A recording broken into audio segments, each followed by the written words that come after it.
everybody, and welcome to the Big Machine Music City Grand Prix here on the streets of Nashville, Tennessee.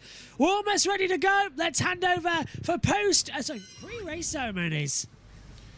Here today to honor America with the singing of our national anthem, please give a Nashville welcome to the J. DeMarcus All-Stars, J. DeMarcus, Jason Sheff, and Jason Crabb.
A remarkable rendition as we see the grid come up as well, all set to go. Hello everybody and welcome to the Music City Grand Prix, one of the best races on the calendar. There is going to be so much to look forward to. Alongside me in the commentary box is Anna Limridge and Josh T. Megan will be with us shortly as well. She's just still recovering from her bad arm. She's got a trapped nerve. She's okay. She's all fine. She'll be here soon, ready for when the lights go green.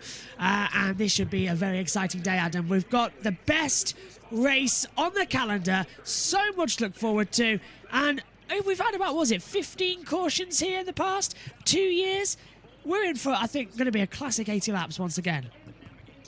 That's right, Josh, and good afternoon, everyone. We are here in a city that is well known for country music, sports, and good food.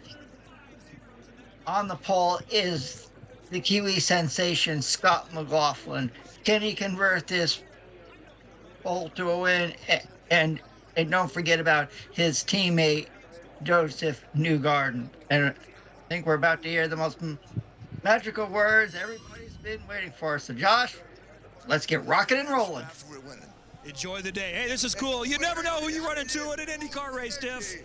Woo! Look at us all. We can look Ric Flair, the WWE. Ric Flair, the WWE sensation. God, if you are a wrestling fan like I am, then he, pretty cool to have him there. But Josh, let's talk about next year, since next year the NTT IndyCar Series is having their season finale along the streets of Nashville, and part of the track is located next year in down Broadway. So, what are your thoughts about having next year's season finale on the streets of Nashville? I'm really looking forward to it, actually. I was going to throw the question back to you as well on that one, and to Josh T as well, especially, because I think this track works. It's a demolition derby as well, but I don't believe it was ever in the right setting. It doesn't feel like Nashville that much when you see parts of it, because we've got Broadway, we've got all that. It felt like we were running on the outskirts of the town. So to keep the Korean War Veterans Bridge and to put us on Broadway in the opposite direction, fantastic idea. Can't wait for that. I think it's going to be an electric season finale. I think it's the right place to hold it. I think Street Circuits, as I said on the Grid Network last night, are a great place to have a season finale. Long Beach worked really well. but I will miss Laguna Seca as the season finale. Josh T, I'll throw the question your way as well, and back up to Adam on that one. What do you think of moving over and having Nashville as a season finale next year? Yeah, it's definitely going to be a change from Laguna Seca, but I think it's going to be a change for the better with going down Broadway, and it's going to make the Big Machine Music City Grand Prix, even though it's already special, it's going to make it a little bit extra. Adam? Yeah, and for me, when I heard this news, having the season finale on a historic city like Nashville and have part of the track next year along Broadway, all I gotta say is, God, if you're watching this right now, if you don't have your tickets, get your tickets now or stick with us, because it is going to be just one awesome season finale next year. And for those of you who don't know about Nashville, let me tell you something about it. It is home to country music, to the Grand Ole Opry and Ryman Auditoriums. You've got Nashville is a huge sports city with the Tennessee Titans of the National Football League. You've got the Nashville Predators of the National Hockey League. You have the Nashville Sounds of minor league baseball. You have a Major League Soccer team. And the institutions there are legendary. You have legendary Vanderbilt University, Belmont University, Lipscomb University, and the food scene is just as good. You've got Nashville hot chicken, Nashville barbecue. So if you've never been there, like I have, get you a ticket one day and head on over to the Music City and go check out that one amazing city in Western Tennessee. And we can see on the screen Nissan Stadium, home to the National Football League's Tennessee Titans, and Josh, the NFL's actually coming over to the UK this year for a couple games. I believe Wembley. I believe one game is going to feature the Buffalo Bills and Jacksonville Jaguars. So it's nice to see the NFL coming over to Europe, since I know there's a lot of NFL fans over there in the UK. So, and yes, I will be watching. It starts at 9 a.m. Eastern over here in the United States when the games happen. So I'm looking forward to it. It's going to be a good one as well. And the NFL season starting again soon as well, which is always going to be a lot of fun. And we go from having the NFL Stadium as our backdrop to having Broadway as a backdrop, which we talked about throughout this show. Josh T, though, right now, the one thing I'm looking at right now on my screen, drivers using umbrellas, but yesterday it was to keep the rain away. Today it's to keep the sun off their back. What a crazy turnaround we've had over the past 24 hours. And for once, also, it looks like we're going to have a completely dry race, which is good news for especially going forward with the Chip Ganassi's. They work best here. Double wins, of course, for them. They work best in dry conditions. The Penskes wanted it to rain. It hasn't rained. They've had no luck here over the past 2 years. Yeah, well, they've with Nashville and with Silverstone, the weather's been a little bit unpredictable, and well, the sunshine is out. I don't think there's any dark clouds in the sky. Not as far as I could see. There are a couple No rain, of clouds in the sky, for the entire race here in the Music City today. So hot, sunny, and plenty of action. Just had that confirmed to me as well, as Will Power's not even in the car yet. Green flag's coming up soon. There's something wrong with his cooling suit and helmet as well, so there's a problem down there. Don't know what he's looking for yet. He's like, well, what's going on? Power's looking very worried because now because it's sunny today and the temperature's up, the drivers and NASCAR have allowed the use of the aero scoops to come in, so the big fans are going to get blown in. And Will Power's very frustrated now. They're going down the grid saying, well, what's going on? Where is it? They can't find the correct helmet. They can't find his balaclava. He's got like a tube hanging out of him, and that's not the drinks tube either. So that's the cooling tube for the interior of the body. And I don't think they can find the part. And Power's really not happy. So this is drama before the race even starts. They can't find it in the little bag. Yeah, I mean, it is going to be really hot in Nashville today.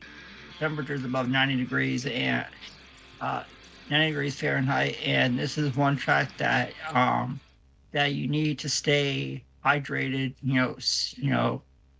Have that cool suit on because these drivers are going to be sweating a lot, and they want to stay as cool as possible. And hopefully we don't have any crazy incidents like we've seen in the past. But like you said yesterday, Josh, this is like a demolition derby, so expect the unexpected here today in the Music City. Yeah, literally, we've cleared our schedules for the rest of the night as well. It's billed until 8 p.m. British Summer Time as well, so in around about 3 hours' time. But trust me, it will not go that. It will go longer than that. It always does here for the Grand Prix of Nashville. So we're gearing up for the command to be given. Will Power's not even in the car yet as well, so he might have to start from the back of the grid, and that's disastrous from his. He starts 7th at the moment. He's alongside Kyle Kirkwood, as you can see. Time to give the command. Here's the command. Big Machine Music City Grand Prix. Please welcome your Grand Marshal, founder, president, and CEO of all things Big Machine, Mr. Scott Borchetta.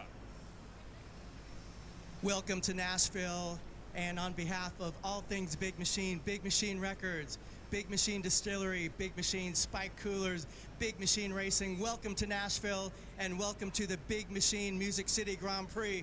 Let's get this party started. Drivers, start your engines!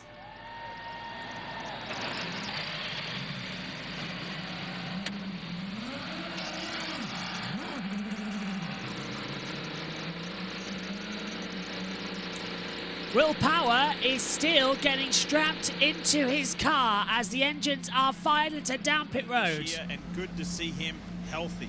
Good Absolutely. to see him here. Good to see him in great spirit. That's not the Will Power they're talking about, which is really annoying. Here's your starting grid then. It's Scott McLaughlin on pole position. Alongside him is Pato Ward. Then we get Colton Herter. He's alongside Alex Palou. David Malukas alongside Roman Grosjean taking to row 3. Then it's Will Power, Kyle Kirkwood, Joseph Newgarden, Alexander Rossi, Linus Lundqvist, Scott Dixon, Christian Lundgaard, Felix Rosenquist, Graham Rahal, Marcus Armstrong, Helio Castroneves, Callum Milot, Venus VK, Marcus Erikström, Santino Ferrucci, Jack Harvey, Agustin Canapino, Stingray Rob, Benjamin Pedersen, Devlin DiFrancesco and Ryan Hunter-Reay down in last position on the grid as well in 27th place. In terms of how the championship standings look coming into Nashville, it's Alex Palou, who is our championship leader by 80 points on 477 to Joseph Newgarden on 397. Scott Dixon has 357 for Marcus Ericsson on 330. Then we get Scott McLaughlin on 329, the same as Pato Ward. Will Power has 316. Colton Herter 276. Christian Lundgaard is on 275 with Alexander Rossi on 265. Then we see Kyle Kirkwood. He is on 237. And Power's in trouble. The car. Will didn't have his earbuds, was frantically searching for them. This was when he finally was directed to where they were coming from for several minutes, panicked, asking the crew, where are they? And they came running up from the front of the pit lane. This was just about 3 minutes or so ago, right before the engines were fired, so he's still getting strapped in. So Power's not even ready. Pace car is approaching turn The pace car's coming around turn 9, so he's nearly there as well. So it's looking quite dramatic already then, guys. And he's going to start from the back of the grid. This is disastrous news for him, Adam. This is just getting worse and worse for Will Power. And he's got going now. Yeah. And we all know here in Nashville it is hard to pass. So he's gonna have to make up a lot of ground. And regarding actually today, Scott Dixon has Tony Kanaan for most consecutive starts in the NTT IndyCar Series. So, congratulations to the Kiwi. And we see here a course map of the streets of Nashville. It is taking over 2 historic bridges here in the Music City, and I think that's really cool. So, in the start, it's going to take place over one of them. So, folks, thanks for watching along with us, and strap in, hold tight, and because this race is always unexpected. Josh T, this is going to be one of the races of the year, but not going to be the race of the year that everyone was expecting. It's just going all wrong every single second. Yeah, it really is. And, well, Willpower, that's not the start that he wanted. And he's going to be right at the back. But here is our turn 1 at the start of the race. Our start line is different to the timing line. Yeah. So we will be starting going into turn 9. Of course, 11 turns at this Nashville circuit. Power's caught up and he's been told he has to start from the back. I don't think Power can rejoin the race. Right. Let's go and listen to... You have a reputation here of being part of chaos, but still figuring out a way to win. But you're back in 20th. What's it going to take today to make the magic happen again? Yeah, it seems like history is at least 5 stops to win. So, you know, I think it's going to be a crazy one. I think for us the key is to be flexible, be ready for whatever the race throws at us. We know we're going to have a quick car, so take the opportunities that present themselves. Okay, well, let's make sure we don't try out for Supercross this year with that big jump like you had the first time. Have a great day.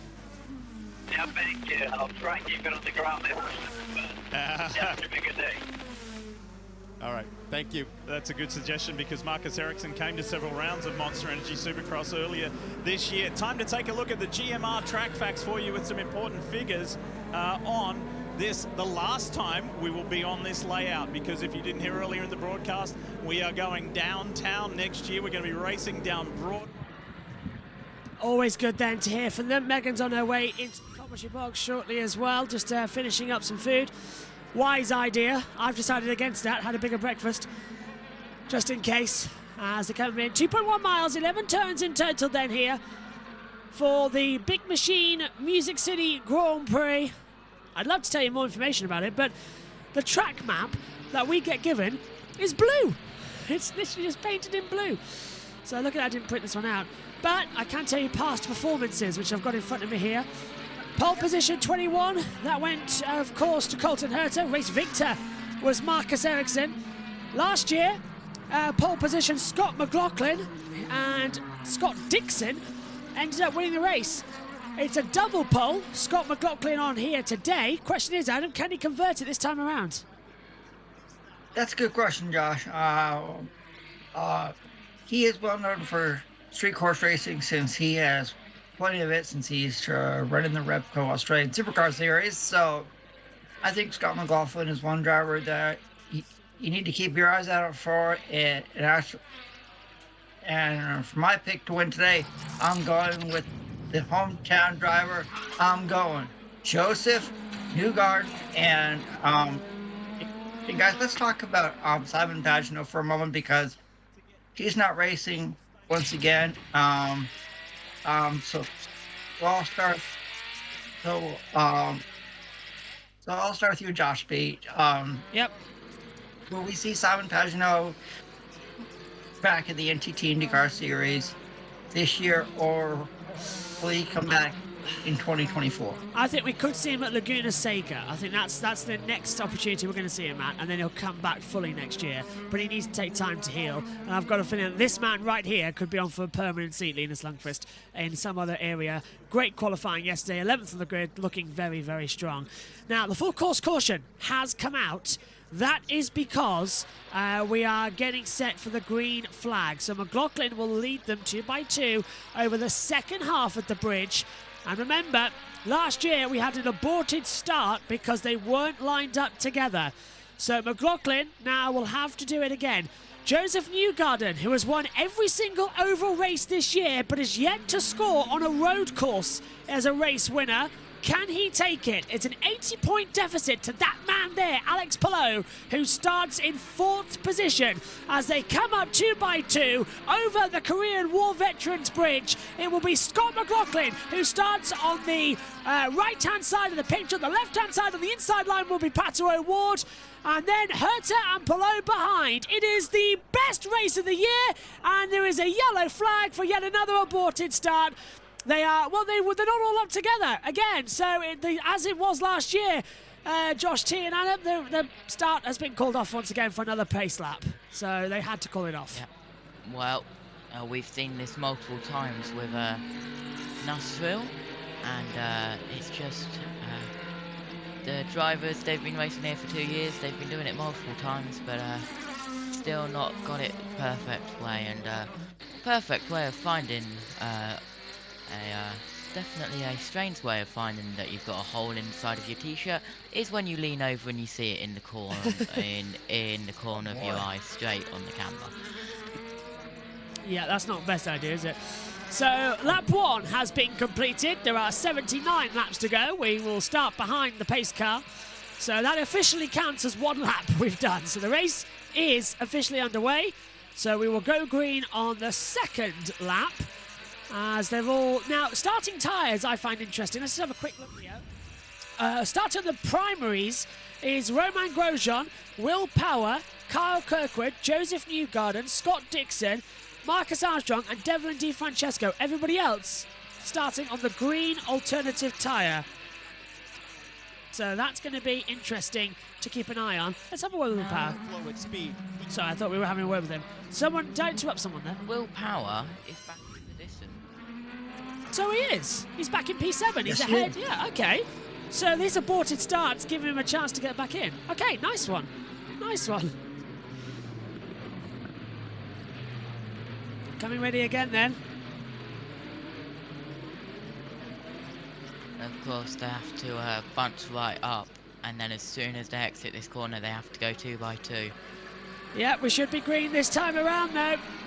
So, Scott McLaughlin has the inside line, Pat Allwood on the outside, and they're coming over the bridge, and they're still not formed up together tight enough. They're having to slow it right down. The Big Machine Music City Grand Prix from Nashville, Tennessee is green flag. Away we go. Great start from Marcus Ericsson as well, further back in the field. He was right up there. Scott McLaughlin gets it on the inside. Hertz is going to go for the dive bomb already in turn 9. He feels like he doesn't want to waste any time, and he sort of magmatizes that corner. Hertz, though, does get through it this time around as they head down the back straight away, and there's a lock-up. Now we come into the real traffic jam over the control line. Grosjean just now being pushed back. There we see again further into the midst of things Will Power. Kyle Kirkwood on the outside. Joseph Newgarden bumping and balling with him as well. He's on the inside line. Power goes defensive as Kirkwood tries to go on the outside, but Newgarden's got the position. And what a great move up there for P10. Goes to Christian Lundgaard. Linus Lundqvist down to 13th place, and it's a clean start. No sign of any problems as we're already on lap 3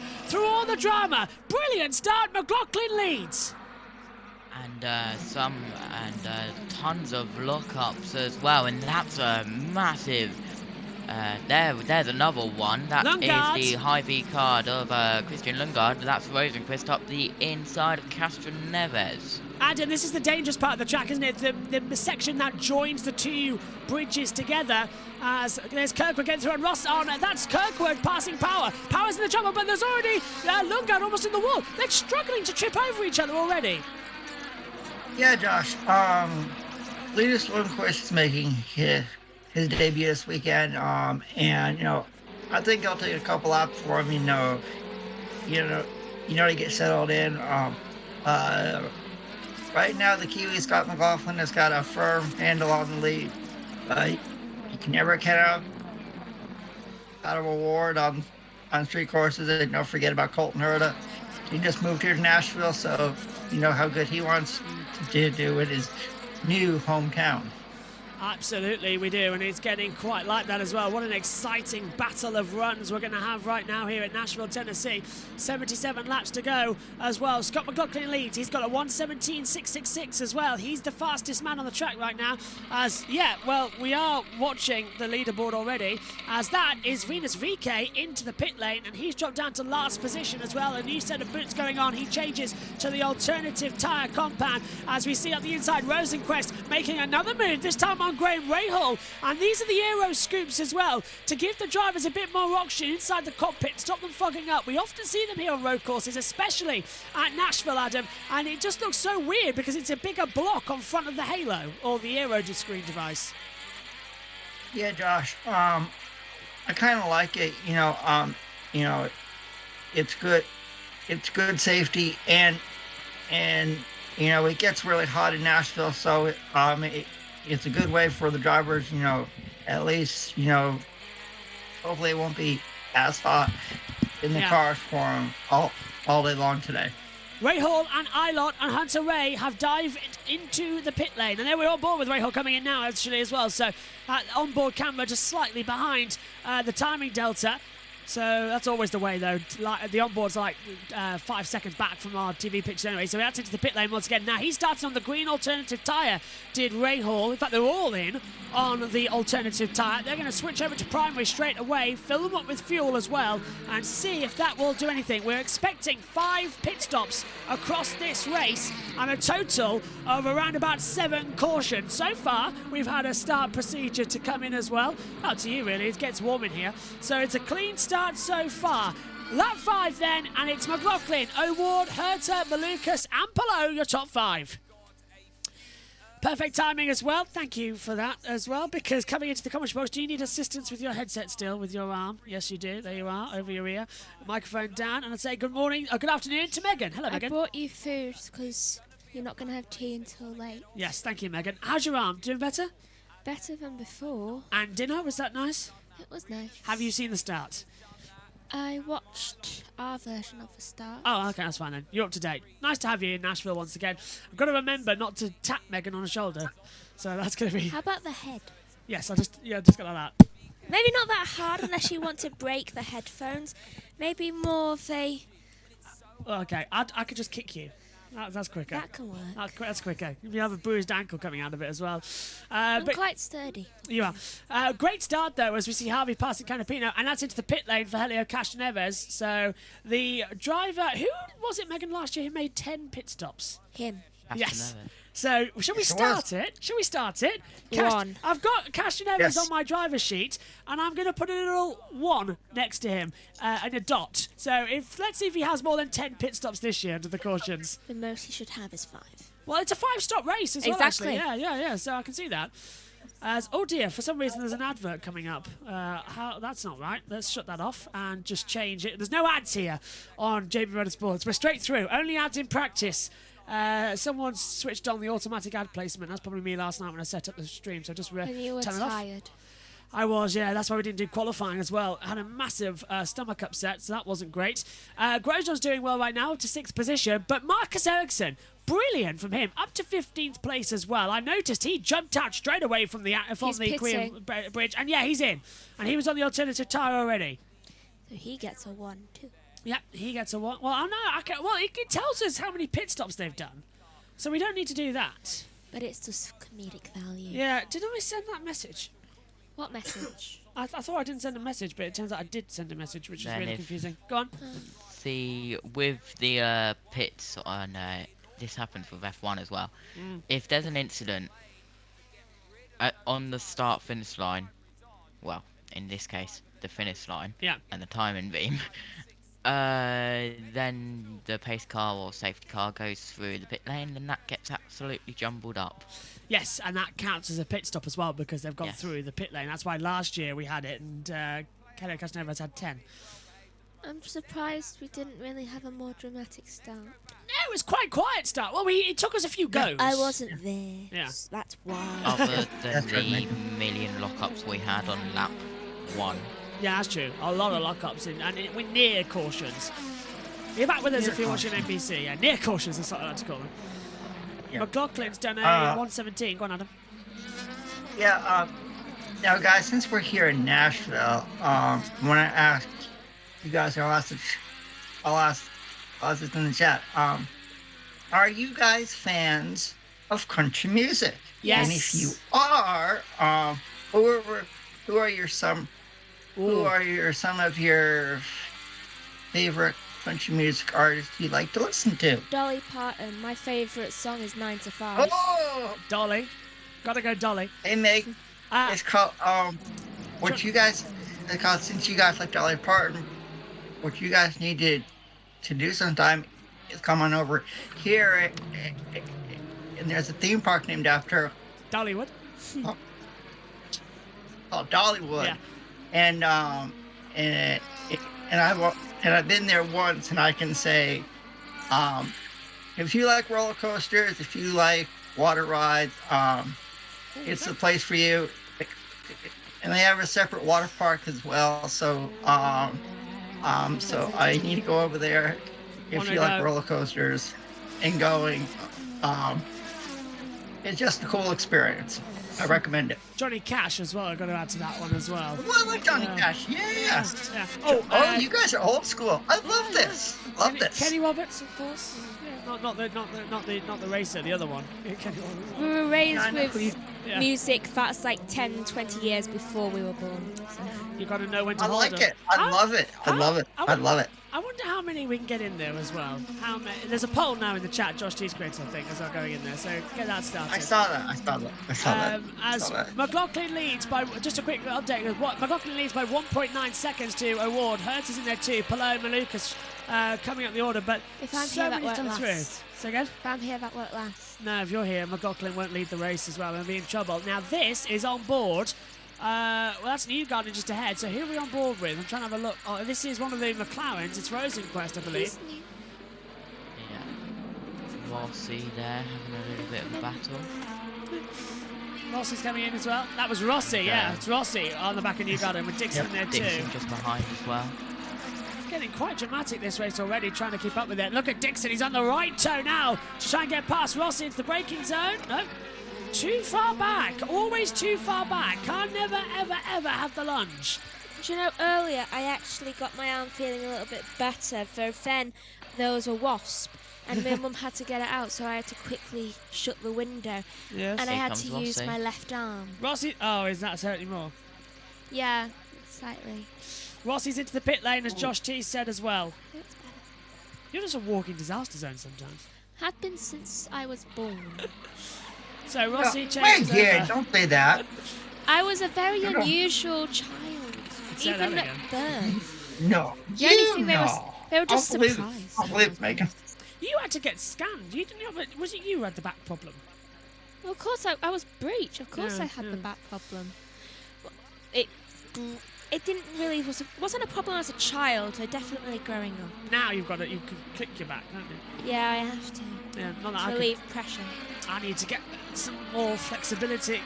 Even standing in the commentary box doesn't do much. Look at this. I actually Pelot's, teach you how to bend You'll have to, yeah. backwards. Pelot's closing in on the back of Hertha. And that's Grosjean. Grosjean will go around the outside of Malukas into turn 9. Fantastic manoeuvre from Romain Grosjean. Sweeps through into 5th position.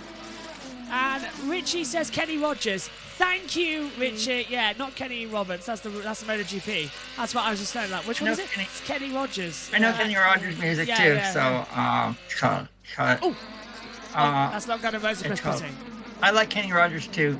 And another one I like, I don't know if you guys heard of him. His name was Charlie Daniels. He was a country music artist who played the fiddle. Yes.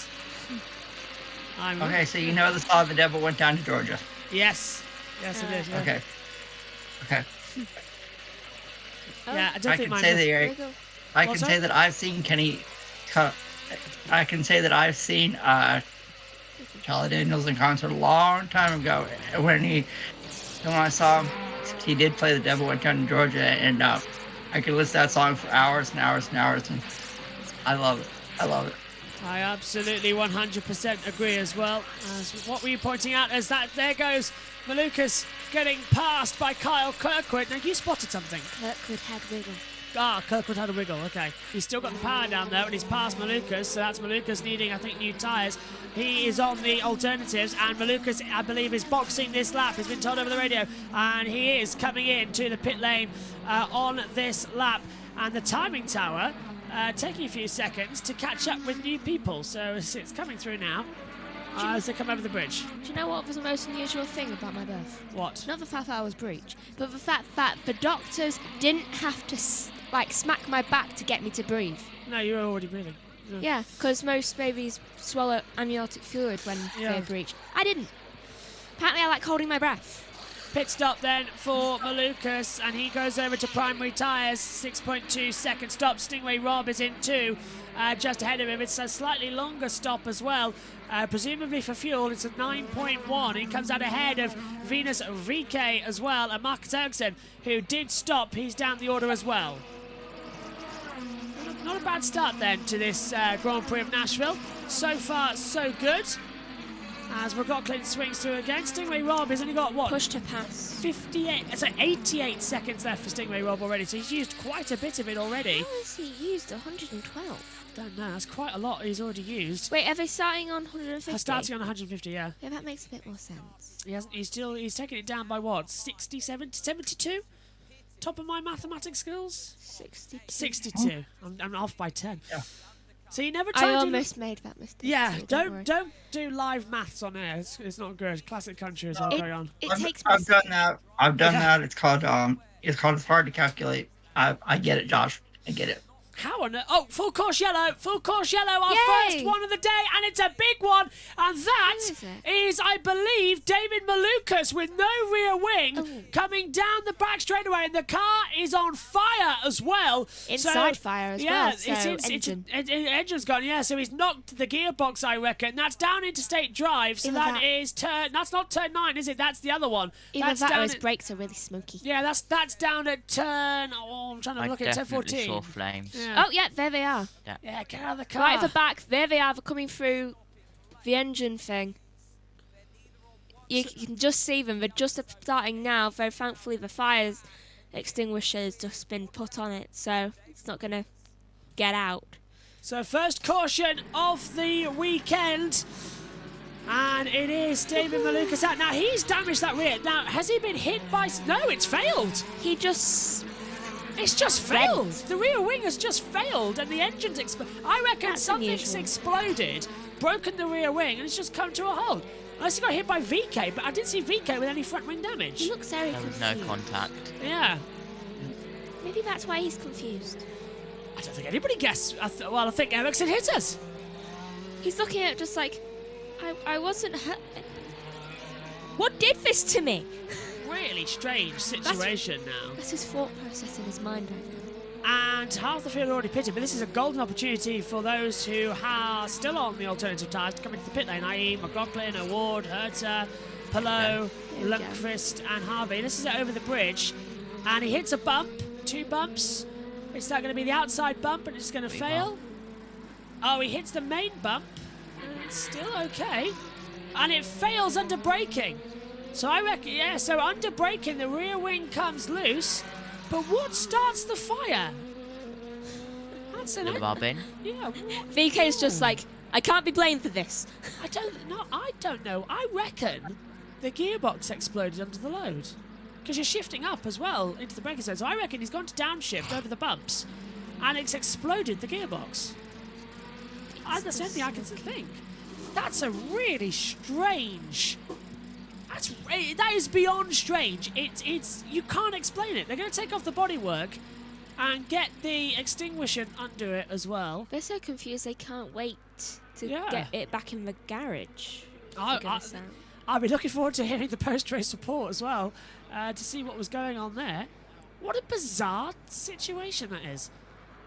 So that's crazy. Yeah, first caution out then, and it was 18 that caused it. I've got my little note on it as well, to see who comes in the most and the cautions that do get brought out. Okay. Well. Rear wing mount failure. It's a rear wing mount failure, you say? Okay. That caused flames? I don't know. It was a sudden bounce, wasn't it? I mean, that's what it looked like. Yeah. What caused that fire, though? It couldn't be the sudden stop. Palou It's in. gonna be how the rear wing was rubbing on like the back tyres. Yeah. Like, because they're still going quite fast Palou's in. at that part. 6-second stop for Palou, puts on the primary tyres. Linus Lundqvist comes in for his first ever pit stop. A lot of fuel going on for him from the alternatives to primes. And he'll get held and away. It's a 7.2 second stop. Harvey was 7.3. Augustin Canapino taking more fuel in to 9-second stop. And they're going to come out with a safety truck just on the outside. It's lap 15 of 80 here at the Music City Grand Prix. And if you're on NBC, you can join us after the break. Those right here, stay where you are. And it's getting a bit more crazy, isn't it, guys? And Adam, the triangle that we've got here sort of to loop us back onto the bridge next year, getting modified into a newer hairpin, I think that's a wise decision because we always see contact at the top of the hill. Yeah, I kind of like it. And like I was mentioning yesterday on the Through show, if you look at the track layout for next year, it kind of reminds me of the Big Dipper. Because if you remember science class, you had all the constellations. You had the Little Dipper and the Big Dipper. Well, the track, next year reminds me of the Big Dipper. Would you guys agree? Yes, I would. 100% agree. It does look like the Big Dipper, doesn't it? I said also, Josh T said oiling can on the new layout. That's a good one too. I hadn't thought about that one. You don't want to know what I see. Little brother to we're coming to the green, but it's little brother to Autumn Park. Wow, they've gone green early. What have they done? What have they done? That's not right. We don't go green. We go green over the bridge, not here. I can't say what I see. Well, okay, that's a very quick go back to green flag running. Nobody was expecting that one, and it's already causing a bit of debris. We are racing again here on the streets of Nashville. Power's under pressure from his teammate coming towards turn 1, and Herter has gone straight on. Herter's gone straight on and rejoins right in the path of Dixon while he's at a battle for Newgarden. Power goes through, and the race gets underway with absolutely no warning that we were going back to green flag running. What on earth happened there? And VK gets touched with Newgarden on the bridge. Dixon gets out of shape. Touch again. Nearly a major accident over the bridge, and there's a lockup further back. 3 wide. And there on the inside, what on earth was going on there? I've never seen such a messy restart. That is going to be Marcus Armstrong in 11th in P10. He got touched by Ericsson and VK. Ericsson did touch him at this point. Well, the green flag has come out early. They were supposed to get restarted over the Korean War Veterans Bridge. They didn't. They got restarted at the control line, and it has caught everybody by surprise, not to mention the drivers. And Ericsson's on the inside of Armstrong and gets through at turn 9. That was surprisingly smooth. Well, that was ridiculous, Josh T and Adam, especially Adam. They can't just restart the race like that. We never got told. Pace car peeled off to the side of the track, and it was basically like, go. Yeah, well. Yeah. What I think is that there's a regular start finish line, and then where I started on the Korean Veterans Memorial Bridge is I think it's easier for the field, to get lined up. Kind of like they do at Mid Ohio. Yeah. But also Christopher DeHard on a Twitter or X now. Yeah. Literally just X'd. We're apparently green again, so it even caught out the media at the track. And that's Lundgaard getting through on Cash Neves with some questionable driving as well into the middle half, and Canapino passing Lundqvist at the same time. Megan? I think someone pressed the button too quick. Yeah, let's take a look at it. Oh, yeah, nobody knew, and McLaughlin got hit by Pato O'Ward. Grosjean went through on the inside of Herter. He got sort of checked up by that. Herter then went 3 wide because on the inside comes Carl Kirkwood, and Power goes through, and it was just an absolute... Well, and Herter did touch the wall, actually, coming out of the last corner. So why were they went green over the alternative flag line, not the control line. So I reckon that it's going to be under investigation. Herter into the pit lane. So Herta's bad luck here continues. They went green on the alternate start-finish line for qualifying. Didn't he crash Yeah. with Sato Yeah, they did. last year? Okay then. Yes, they did. Herta pits down to 20th. Megan. Didn't he crash with Sato last year? Yeah, he did. Yeah, causing the red flag. Yeah.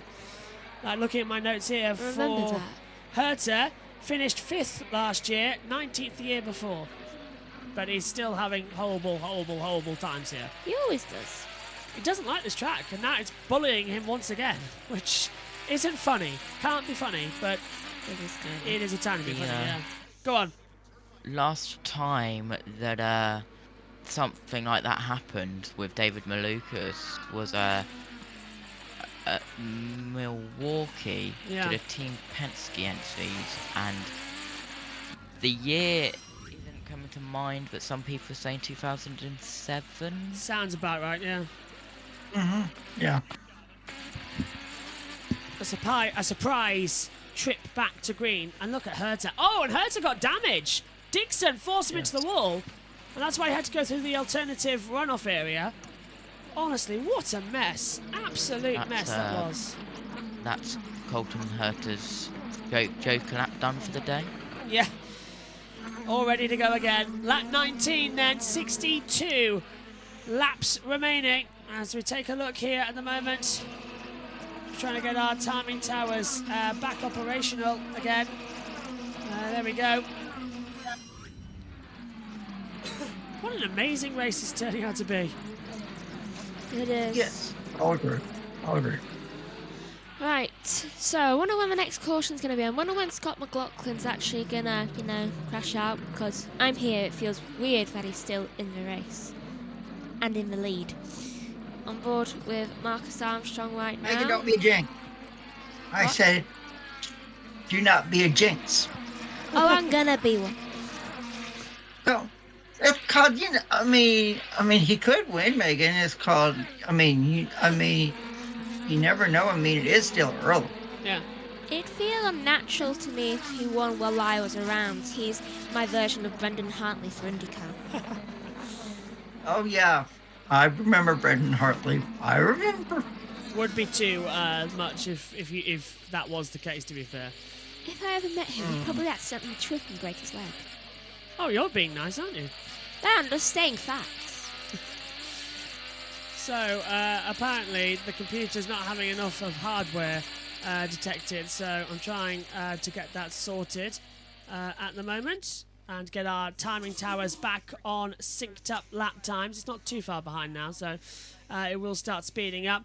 Top 5 then, McLaughlin, O'Ward, Grosjean, Kirkland and Will Power. Just want to say a massive sort of, how do I say this? What's the word? It's not big up, isn't it? But applause, something like that. Congratulations. Yeah, I just want to say, Excitement, I want happiness?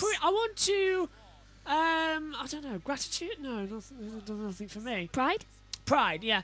Oh no. Okay, I'm just gonna say appraisal. Yes, that's it. Appraisal. Thank you. Honestly, and a lock up there for Pato O'Ward. It's gonna give an advantage to Grosjean. My appraisal to Tom Gaymore, who has commentated on the whole 8 hours of Suzuka motorcycle race during the night, has only had a couple of hours sleep, and is right back commentating on this race here for when NBC are on Night Break for Sky F1. I was him. You won't see me for a week after that. Yes. It's a long shift he's done today, so well done to Tom Gaymore as well, as we see. I had forgotten that the Suzuka 8 hours was going on this weekend until I saw it online, and that's a pretty big endurance race for motorcycle racing. So someone needs to get Tom a coffee for 2 or 3. I would love to go to the 8 hours of Suzuka one day. I've always known where my first commentary will be in a professional standard. It will be at Fuji. I've just got this feeling it'll be at Fuji. I had a dream once that I was in a commentary box at Fuji, so it'll be there. Lap 21 of 80 there. Go to Japan. It would be good. I love Japan, and I can eat the sushi now, so that's even better. And I love ramen. They said that as well, and all the noodles, and I can use chopsticks now, so perfect. Let's go. I had a strange dream last night, but I can't remember what it was about. Okay. I taught you how to use chopsticks, didn't I, Megan? Yeah. Yeah. So the leaders are closing together. Apart from McLaughlin, who is 3.8 seconds ahead, it's Award, Grosjean, Kirkwood. All together, Power's joining in at the back, and it's still not over yet. There's a long way to go here, but only one caution caused by David Malukas in the car 18. So still a long way to go in this race, Megan. To Tipperary? Say again? A long way to Tipperary. Oh, very good. No, because earlier on in the broadcast, where is it? Jeff, hello. Jeff said, oh, I was walking in Nashville. Oh, wait, sorry, Memphis. You know, walking in Memphis? Megan, yeah, she remembers it now. I remember bits. Yeah. Lap 22 of 80. It's been a long day here, but it's been a fun day. A lot of good racing. Moto 3 was fantastic. Moto GP was the best race of the year. And then we had Moto 2, which was an excellent little mind battle of chess. And now IndyCar turning into another great one as there's a big lock-up, this time from Pato O'Ward into turn 9, loses out. Grosjean goes to the inside line, and Grosjean takes second position over the alternative line, where apparently we're going green nowadays. He's taken the advantage back to P2. Can this track give room? Oh, and that's a late launch from Kirkwood, and I think O'Ward's got a problem. No sign of a puncture, but he hasn't come into the pit lane at least. That's surprising. I thought he might have come into the pit lane there, but we'll see. Grosjean might be able to win this race, Adam. I don't know, but could this be his first win since 2011 in GP2? Yeah. It's called, I've said time and time again, Romain Grosjean is due. He is past due, and he will win in the NTT IndyCar Series. It's just a matter of time. And Josh, we actually had a question from Jeff in the chat. Go on. In the YouTube chat, saying, "Is your commentating idol Murray Walker?" Yes. And I will answer that. Yep, I will agree. There was no one quite like Murray Walker. He is still missed to this very day. Power gets through on the inside of O'Ward, who locks up again. O'Ward's literally just damaging the front left. He's going to have to come into the pit lane as well for a new set of tyres. He's on the alternative. He's taken it 23 laps, and O'Ward will come into the pit lane this lap. It is a flat spot that started to appear. So O'Ward dives in. Yes, Murray Walker. Of course it's got to be Murray Walker, isn't it? Honestly, I was only... Do you know, I can't remember what it was, but I was only thinking of Murray last night, and I can't remember why, but something crossed my mind to listen to Murray. I think it was because he always missed the F1 German Grand Prix in the 80s and in the late 70s, early 80s to commentate on the British Grand Prix for MotoGP, because Murray's first love was motorcycles, because his father, Graham Walker, was a world champion before the war. If he had a world championship before the war, he would have won the champion. And so Murray loved bikes first. Hello. Hello, Amy. You all right? Yeah. Oh my daisy. Omi, how are you? Omi, he's alive.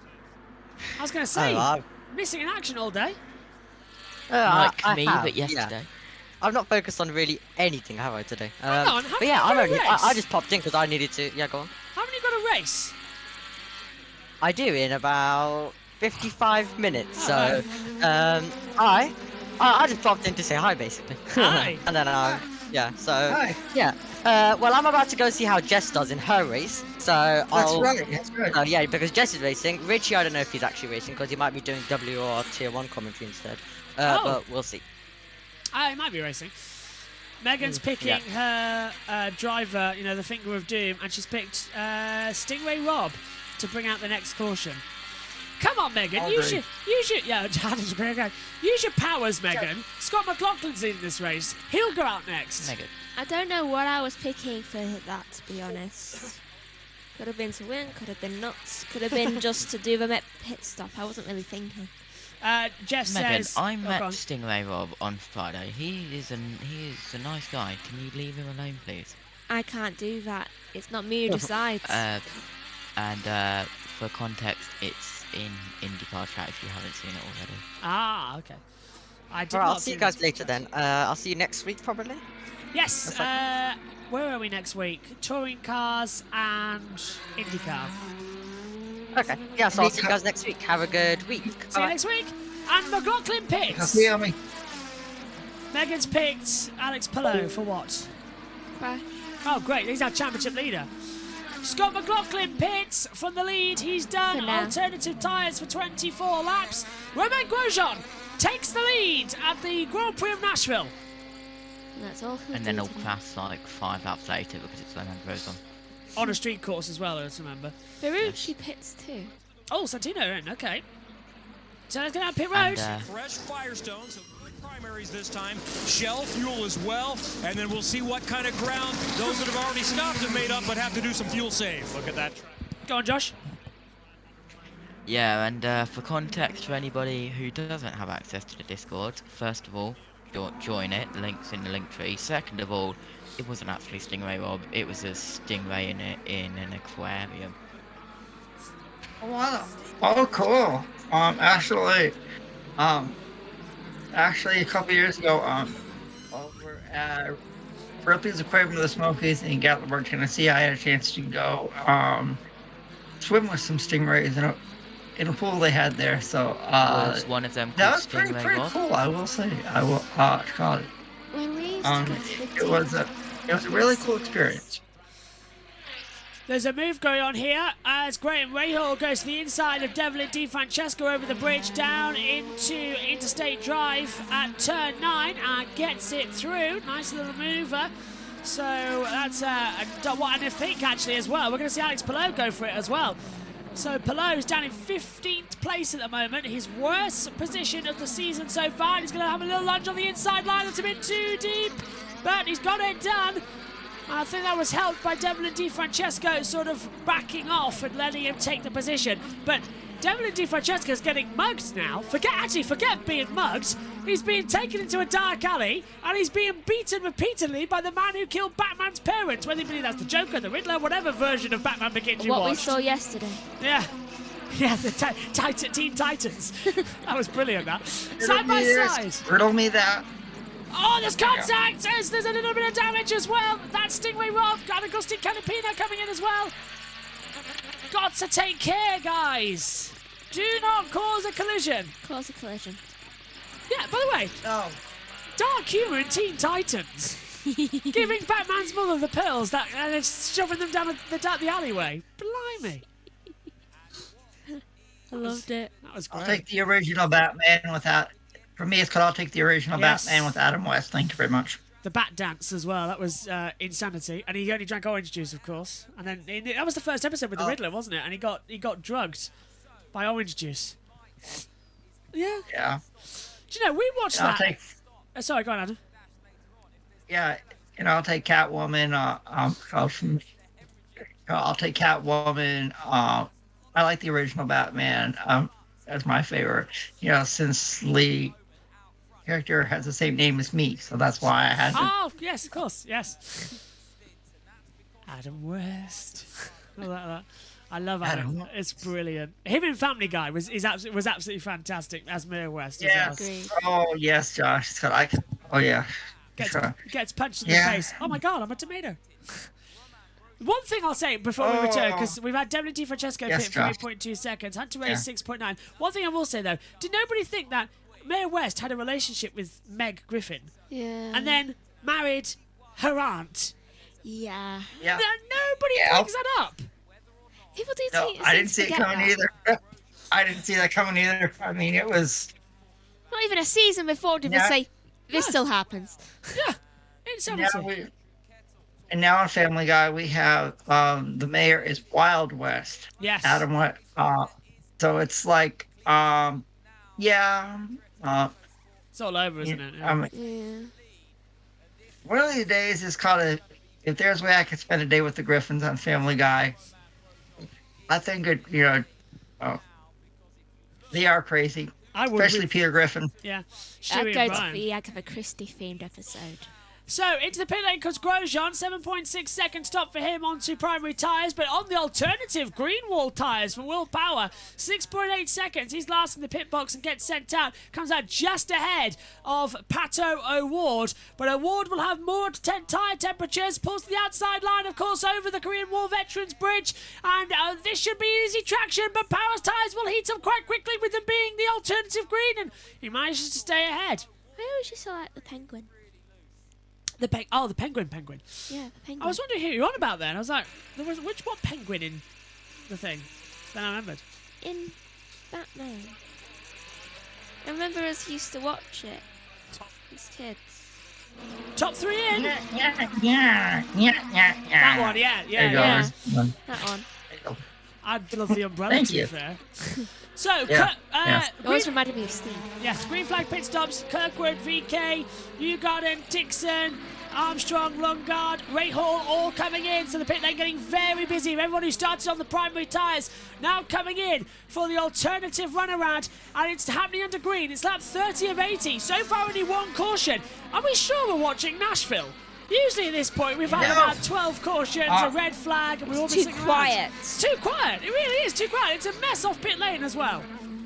Yep, I don't, because most times when I say the keyword, there's a curse. So Oh! I'm gonna say it's not as peaceful. That was very close, as that was Will Power with Scott Dixon. Yeah, Power, as well. That's coming out of pit lane. Dixon out of pit lane. Power's already up to speed. He's come out right ahead, and that's Newgarden ahead as well. I'm trying to work out where they are. The timing tower of Stingray, Rob, VK, Dixon, Power, and then we got Pato O'Ward in there too, down in 17th position. Herta's 18th, Lundgaard 19th, Rosenquist 20th, and they're all closing up. So this pit stop cycle is keeping them together, but it is our 2021 race winner, Marcus Ericsson, who leads the way on lap 30 of 80 with 51 laps to go here at the Nashville Music City Grand Prix. You know you want to say the Hello, Cole. keyword. Oh, Dixon pulls to the inside over the bridge and gets ahead and nearly touches VK. VK's unstable under braking, and he tries to get past into turn 9, and in-state drive hasn't worked out. That was so close coming out of pit lane for Will Power. I really thought that was contact. Same with Scott Dixon. And, well, this is the time when I can say Scott Dixon instead of getting Jake Dixon and Scott Dixon messed up. It's all right. But, Yes, Josh I'm did. still, I'm still trying to hide after that. I but, did that. VK. Now, you know Jake who won the championship in Formula E? Is it Jake Dixon? Jake Dennis. Jake Dennis. I called him Jake Dixon. And then I called him Scott Dixon, trying to get the name right at one of the starts. Called him completely the wrong name. It's getting to a point where I know before we Oh, and there goes Scott Dixon up the inside, getting ahead of Stingray Rob for 12th place. Emphasising to know that you know it. Yeah, emphasising it is Scott. But Scotty doesn't know at the moment that he's got a massive traffic behind him that is on fresher tyres. Check. Thank The you. next one. Check. And Cashin Evers makes his second stop of the day. So that's 2 dots to his name now. Watching you. And here comes Marcus Armstrong on Colton Herta. This is for, Oh, that's tight. that was close. That's for 17th. Armstrong round the outside, but Colton Herta keeps the position. That was way too close for comfort. Yeah, Herta was pushing him towards the wall, and Armstrong was starting sliding out of the rear. He was getting completely uncomfortable, trying to keep in position. Cashin Evers is into the pit lane then. He's 7th at the moment, and we'll take another opportunity to go for it. Look at the drive that we've got now from Pato O'Ward on the inside of Stingray Rob. He makes that move stick coming into turns 1 and 2. What a crazy race. Marcus Armstrong still trying to get past Colton Herta for 17th place. That was so close there, and here we go back over the bridge for another time. Marcus Armstrong going to see if he can get past. He's a little bit too far back, but further back for 19th. That is and there's a trophy. Cashin Evers sideways. Cashin Evers sideways, nearly going into the side there of Marcus Armstrong, and further up the road as well. We saw Lundgaard get ahead of Stingray Rob into the braking zone, but it did cost him a winglet as well on the inside line. Should have crashed. Yeah. question, what happened with MotoGP, says Cole? It was Aleix Espargaro who took his second ever race win on the last lap, getting ahead of Pecco Bagnaia in a thrilling British Grand Prix disrupted by rain at the end. This time, over the other side of the bridge, Marcus Armstrong does get ahead, round the outside into Interstate Drive, into turn 9, and gets ahead of Colton Herta. Stingray Rob into the pit lane now after causing all this chaos. And he was on the primary tyres for his second stop of the day. What's he doing there? This race is going by so quickly, I'm not used to it. We might actually be out of here before the scheduled time. That might have been the case. Wow. Actually, Are you sure we're not? It's called. This is Nashville, right? Only one caution. It's got something's not right here. Even in NASCAR, I'm used to having delays at Nashville. I covered the Nashville race last season with Joe Sammiego on USRN, and we were up. Literally, I came into the commentary box at 9 p.m. It was light outside. I left the commentary box at 5 a.m. and it was just getting light. We were on about an 8 or 9 hour delay? It was insane, that race. Yes, I remember last year. I remember that race in Nashville last year, Josh. Oh yeah, it's called. You were probably pretty tired after that, weren't you? I was, and then you had a full day of commentating after that, or was that a Sunday to Monday? It was a Sunday to Monday. Yeah. We didn't see him until way past lunchtime. Way past lunchtime? Megan, you didn't see me until the next day. Well, we saw you occasionally when you went to the thing toilet. Is, though, it was off. Ericsson is in. Yeah, he's got a new tyre fuel load as well. It's 6.7, 6.9 second stop. Rossi did 6.8. They've come out together. Oh, this is interesting for the race. Ericsson will get out ahead, though, of Rossi. So they were 1-2 at the moment, and they leave right in the same order. Yes, it was after a long day of commentating. Oh, VK's going to slip through. VK slips on the inside of Rossi. He was very tired that day. I was. It's one of those weekends where you just sort of go with it. Yep. Who was the fastest lap? Marcus Armstrong. Just done it. 1:17.046. Yes. It is Pillow. He's out in the lead with a 1.5 second gap. The top 5 is Pillow, Kirkwood, Linus Lundqvist is 3rd, Roman Grosjean is 4th, and Scott McLaughlin is 5th. But look at that, that's absolutely incredible from the 60 car. And, well, people are saying he might be in a full-time seat. I think he might be after his amazing debut performance. And I'll agree. I will agree. I think next year Linus Lundqvist will be behind the wheel of the number 60 car that has been occupied by Simon Pagenaud. Linus Lundqvist is a really talented driver, lots of respect for him, and so far this weekend he has shown to me that I think he could full-time driver next year in the NTT IndyCar series. So yeah, well, we should hear news about which drivers are going where before the season finale at Laguna Seca. So stay tuned. Rod Brown said earlier in the chat, Linus and Simon next year for Shank Racing, yes or no? Yes. Sounds good to me. Yes. Tell you one thing, though, as the amount of commentary box post-it notes that are all over here, we need a massive clean-up. Grosjean, post-it notes. Grosjean on the inside of Lundqvist. That was late, but I must admit, what a great job. The rookie, Linus Lundqvist, his first ever race. He's won here before at Nashville, back in the Indy NXT days. So he's got track knowledge. Well, Indy Lights days back then, wasn't it? It's like GP2 was Formula 2. Yes, that's right, Josh. That's right. Stupid name change. It's Indy Lights. I'll agree. Yeah. I'll agree. Alex Pillow is one of the cursed people right now, so why is he leading? Not sure. Timing tower's gone off, but you can't see it's gone off. It's weird. I think the iPad's having a bit of a day today. Trying to get everything sorted. I mean, it always is some way. Yeah. Oh, it was 2 laps behind. Why is it 2 laps behind? Maybe that's why it was still... Well, here's Scott McLaughlin trying to get past Linus Lundqvist at the tight, twisty section end of the track. Just coming through and going back onto the bridge now. Scott McLaughlin down in Interstate Drive. Yeah, it's coming through. Why are you holding the quiet button up? Let's go down pit road. Of the season, what happened? It looked like there was nothing you could do. Yeah, we're still looking into it. I don't know if it was the rear wing that failed or if it was something internally that caused a lot of heat, because we didn't just lose the rear wing going into turn 9. We actually, I lost the gearbox. I couldn't shift, couldn't do anything. And I mean, yeah, I just came in and there was a massive fire. Yeah, I mean, as you can see there, as soon as I hit the brake, just lost everything. I couldn't downshift. So, yeah, I mean, it's really unfortunate. I think we had a good strategy going and we had some pace, but yeah, it's nothing we can do there. Thank you, David. Joshua said that. He said that when it happened that it was the gearbox issue, and he's feeling very happy about that and proud. Yeah, well, here's Alex Pillow. He's got a 1.3 second gap to Carl Kirkwood, and then 2.2 seconds behind the leader is Roman Groza and Scott McLaughlin has just got past Linus Lundqvist for 4th position. Points to stay run, 528 points for Pillow, 107 back is Newgarden, and 149 back is Scott Dixon in the number 9, who's currently 9th place. Unmute, maybe. So, maybe I should have unmuted. Right, okay.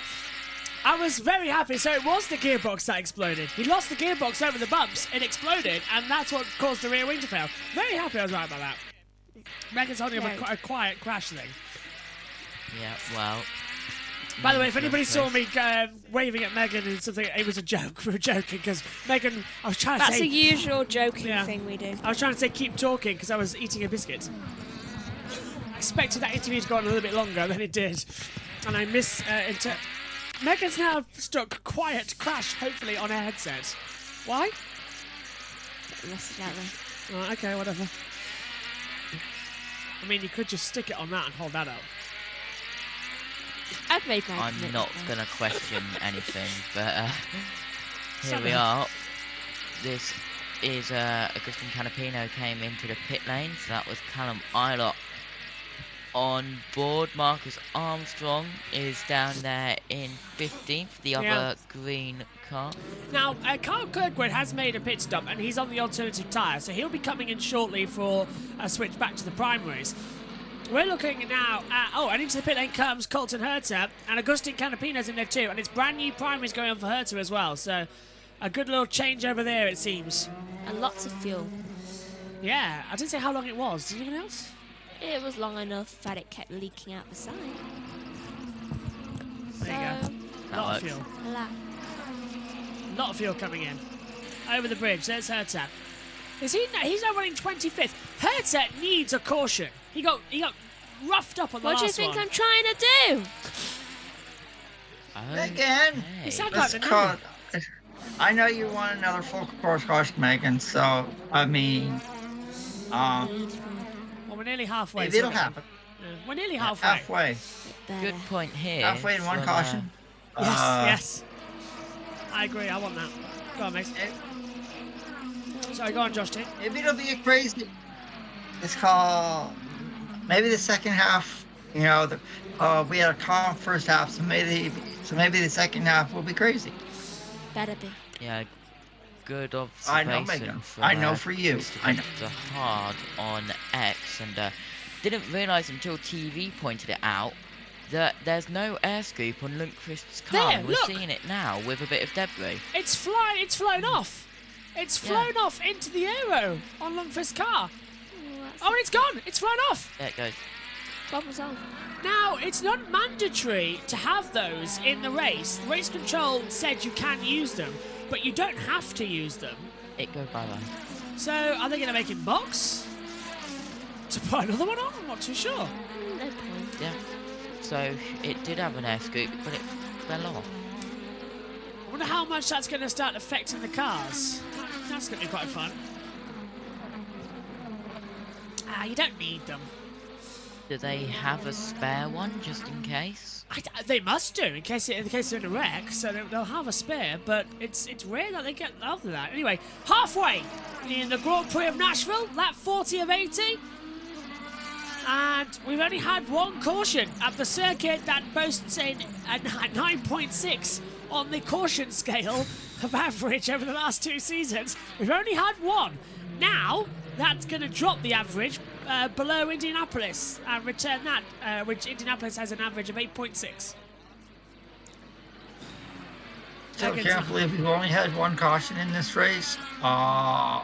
Maybe everyone is minding their P's and Q's today. Well, it's all rude, it's isn't it? always a possibility. Quiet, peaceful. Yes, Megan. Nicely done. Yes, Megan. You know what I mean, dear. Potential caution. I'm throwing out any P I can. And a Q. Questioning Well, the a gap. caution. Yes, Megan. Has Whatever closed you up. say, Megan. Gap has closed up in the front. First. Yeah, go on, Josh T. Yeah, the gap closed up massively, only around 6 attempts in it from Pelot to Kirkwood, and the TV timing tower just goes a little bit crazy, but the top 5 as of lap 41 of 80s, Pelot, Kirkwood, Grosjean, Scott McLaughlin and Linus Lundqvist. Yeah, they're going to be fighting once more and having the attack. Pelot, Kirkwood, Grosjean, McLaughlin, Lundqvist, that's the order right now. And it's hopefully going to be okay. And someone's pitted outside the fuel window, I heard. Pedersen has just pitted recently. I'm just hearing... He's currently... What is that? Hang on, Tom Gable's going information. I'm hearing... So many people shouting for Grosjean and his first win. Shawnee F1 saying a shout out for the Papaya pals, Amy and Dazza. The Papaya gets a lot of support as well. The Arrow McLaren machines, and we do an Arrow McLaren debrief on the Sky IndyCar, Sky Sports F1 YouTube channel after each race as well. So look out for those. We spoke to Pato O'Ward last time out. I'm not sure who we'll speak to after this race in Nashville, but at the moment, look at Pelot. He's backing up the field. He's in full fuel save mode, and now he's got Kirkwood all over the back of him. Now Kirkwood is on that Wyoming green sidewall tyre, so there will be a big crossover point because we've seen that falls off a cliff around now. 12 laps since Carl Kirkwood last stopped, and if we look back to the first segment of this race, the runners on that green sidewall tyre really struggled after 12 green flag laps. That said, there were one or two that didn't. Scotty Mack was one of those. Roman Grosjean was one of those. So can Carl Kirkwood make it stick? Roman Grosjean at the moment is on the blacks. Now he's in 3rd place, and if he is on the blacks, he's in a strong position, but he's gone black so far, so he will have to run the greens at some point. You'll have to pay the piper. Yeah, I thought that's what he was on about. I couldn't work out because I was hearing 2 different things in my ears about what he was doing. But what a start, Josh T, we're going to have. And now the second half of the race getting more crucial as Linus Lundqvist comes back into the pit lane. Yep, well, we're just past halfway, lap 43 of 80, and the total race time is around an hour. Yeah, it's not too quick. It's going quite quick. So it might be under 2 hours, this race. You're back with us? Well, in this crazy race. Go on. Like you said, Linus Lundqvist has just pitted. He's dropped down to 15th currently. We'll see if he drops further down. Yes, he is. So he's still in pit road, but Kirkwood's still holding the gap. Still trying to close up on Alex Rowe. And it's going to take them a while as well, I feel, to get this race running again in terms of the swing of things, as we're seeing Pelot now just 9/10 ahead of Carl Kirkwood. And it's just going to be one of these races, one of these crazy days when nobody has a true feeling of what is going to happen next and what is going to turn up next. And we are loving every second of it here to see who could change next. A lot of breathlessness at the moment, looking around on things. And so far, the timing screen is going just a bit calmer. I don't know what to think of next. It's going to be another classic one, guys. Adam, what have you taken? Oh, go on, Justine. Now I'll go to Adam. Harvey Pitts. 127 seconds for Chris Pass. Below 118, McLaughlin 105, but Castaneves only 45. Adam. Rahal 22. Wow. Yeah, Adam, what do you make of the race so far? It's been good, but underwhelming, I think, for this standard. It's been calm. and that's unreal for Nashville. You know how it's been the past, since 18, last 2 years. It's been crazy with a lot of, with a lot of full course cautions, red flags, and only one caution so far this year. I'm still not convinced that we're here, because since it's unlike anything we've seen. So, oh, look at this. Sorry, it's going to crash yet. We've got McLaughlin side by side with Grosjean. This is for the net leader of the race, of course. Grosjean holding it through. McLaughlin can't fight back. But go on, Adam. Yeah, and, I said Roman Grosjean, he is due. He is past due for an NTT IndyCar Series win. So could today be the day? And don't forget, guys, next time out at the NTT IndyCar Series runs, it's a IndyCar NASCAR doubleheader at the IMS road course. And all of you folks that are watching, next weekend, Scott McLaughlin has a fellow Kiwi that'll be there, because SVG. He's coming back, isn't he? He's back, and this time he brings fellow Repco Australian Supercars driver Rory Kostecki with him. So, and we've got Mui Kobayashi and Jensen Button as well. So,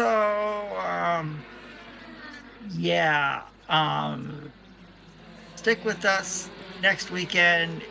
You guys are in for an action-packed weekend, and hopefully next year, the Brickyard 400 returns to the oval like everyone wants, including USRN's own Matthew Owens. 2 seconds, Adam. Here comes Pelot into the pit lane. He's putting on the primary tyres, and it's a lot of fuel going in. Did that fuel actually connect? 7 seconds worth of fuel. 9.2 is the total stop, but that fuel looked like it had a little bit of a problem getting attached to me. Well, they did have to spray it. What's this? That is Devlin Di Francesco, who has gone down on the escape road at turn 9. Local yellow for now. Haven't had to go to full caution, and he gets it going again. But the 29 of the Andretti Autosports back up and running. We're back to full green. It was a local yellow, no need for full course yellow, which I suppose is relaxing. It's a shame. Of course, Shane van Gisbergen doing the double. He's doing the Truck Series at the Lucas Oil Indianapolis Raceway Park. That's on the Friday at 9 p.m. Eastern. And then, of course, in the Cup Series, which is 2:30 p.m. Eastern.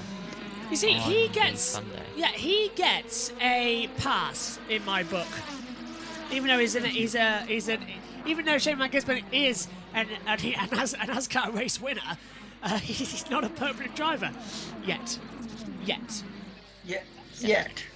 Oh yeah, guys. So NASCAR history for you guys. On this day, 29 years ago, was the first ever Brickyard 400 at the Indianapolis Motor Speedway, which was won by Jeff Gordon.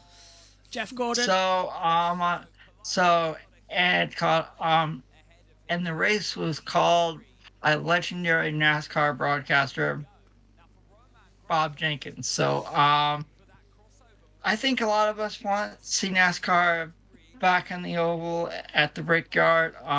Would you guys agree with me? Yes, I want it back. Thank you. It's better. Thank you. I think it's due a return, because yes, it died off, but it's due a return now.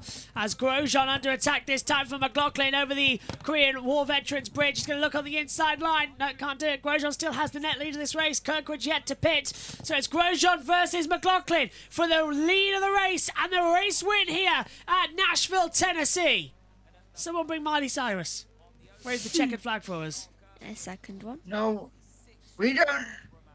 Miley Cyrus, nah. She doesn't. Does she count? She I'll counts. take Carrie Underwood. Yes. Yeah. I'll take Carrie Underwood. Miley There Cyrus's you go. godmother's Dolly Parton. That's true, actually, isn't it? Yeah. I'll take Dolly Parton too, Megan. We'll take Dolly. There you go. Dolly actually did the Yeah. first time we raised her. I remember she did a piece for NBC. And it was just brilliant. Do you Yes, she remember? did. We were live. Yeah, we've done them all live actually. The Nashvilles. It's the only race on the IndyCar calendar we can actually say we've done every single one live because it came on in 21. We did it live. We were live in 22, and now we're live in 23. And I think I've done all three.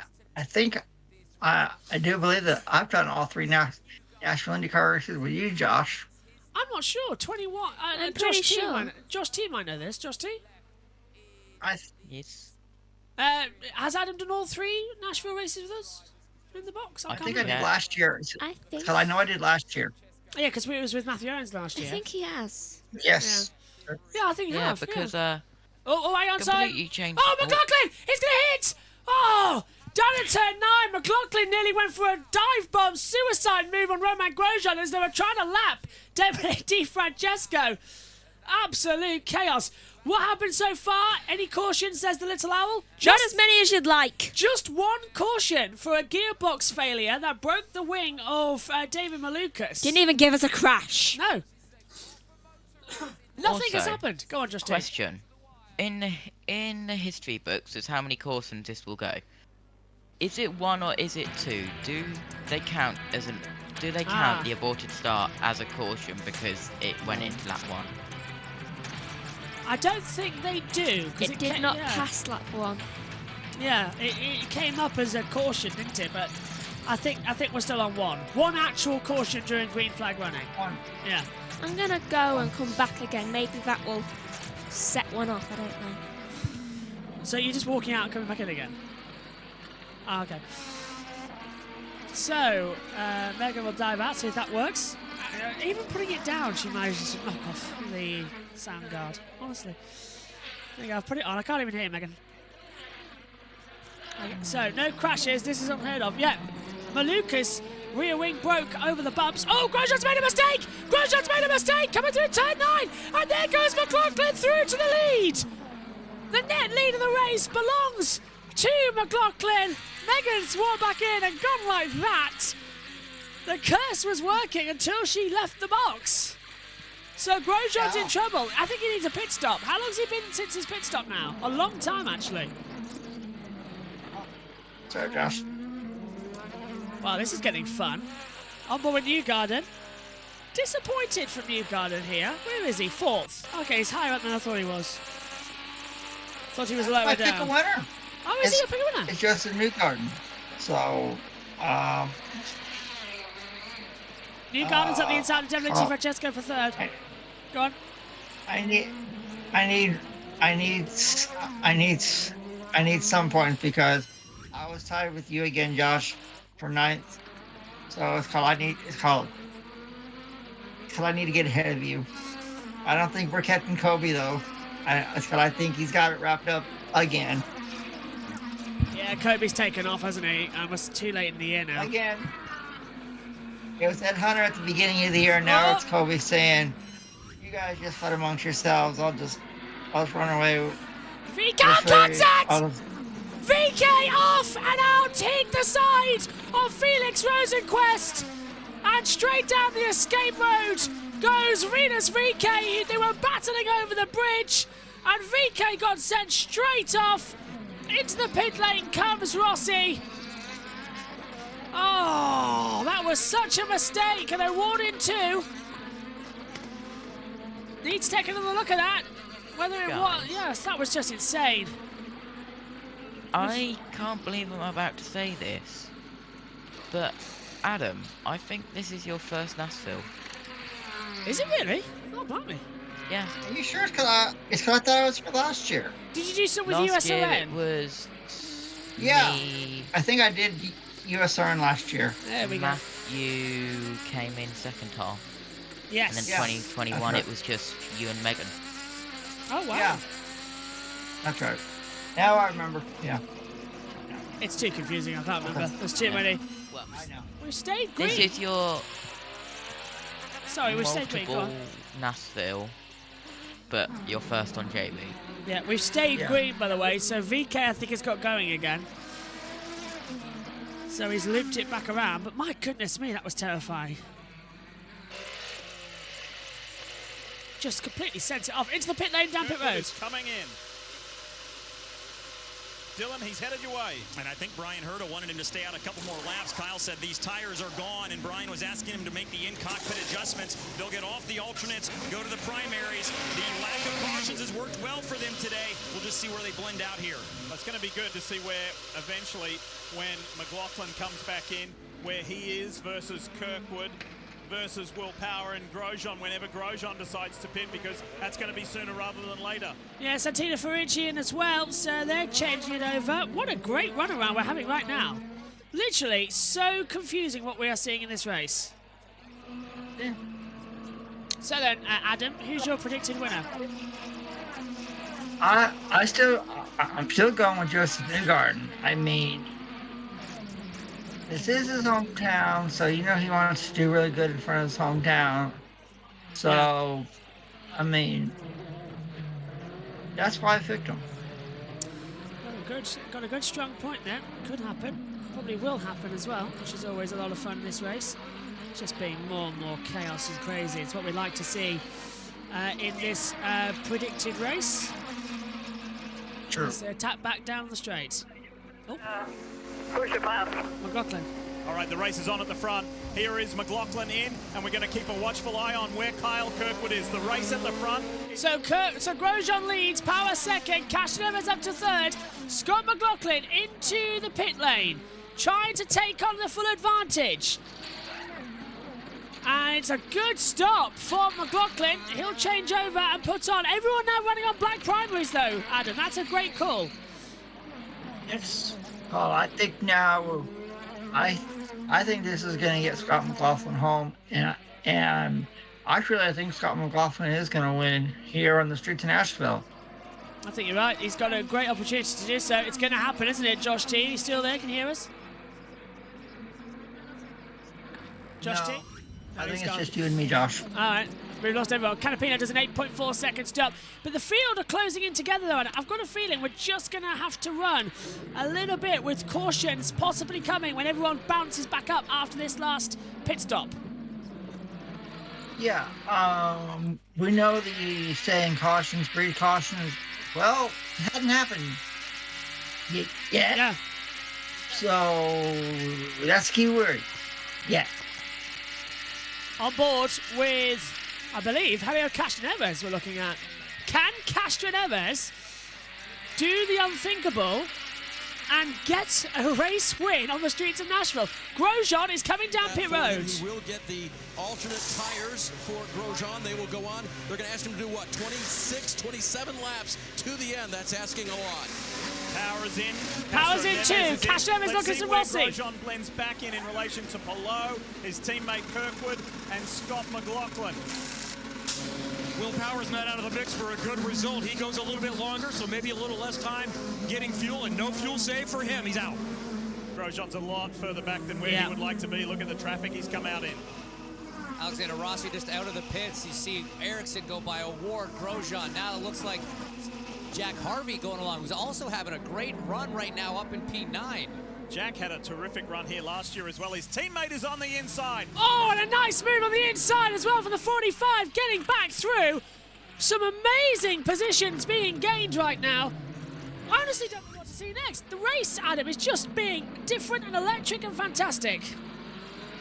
Yeah, this has been a really good race here on the streets of Nashville. So I'm still surprised there's only been one caution. So all in all, I think it's been a very competitive, exciting race. Everyone's driving smart, which is surprising since we've, compared to what we've seen in the past. So, maybe this will be calm. Hope so, For right. once. Let's catch up with Tom Gamer.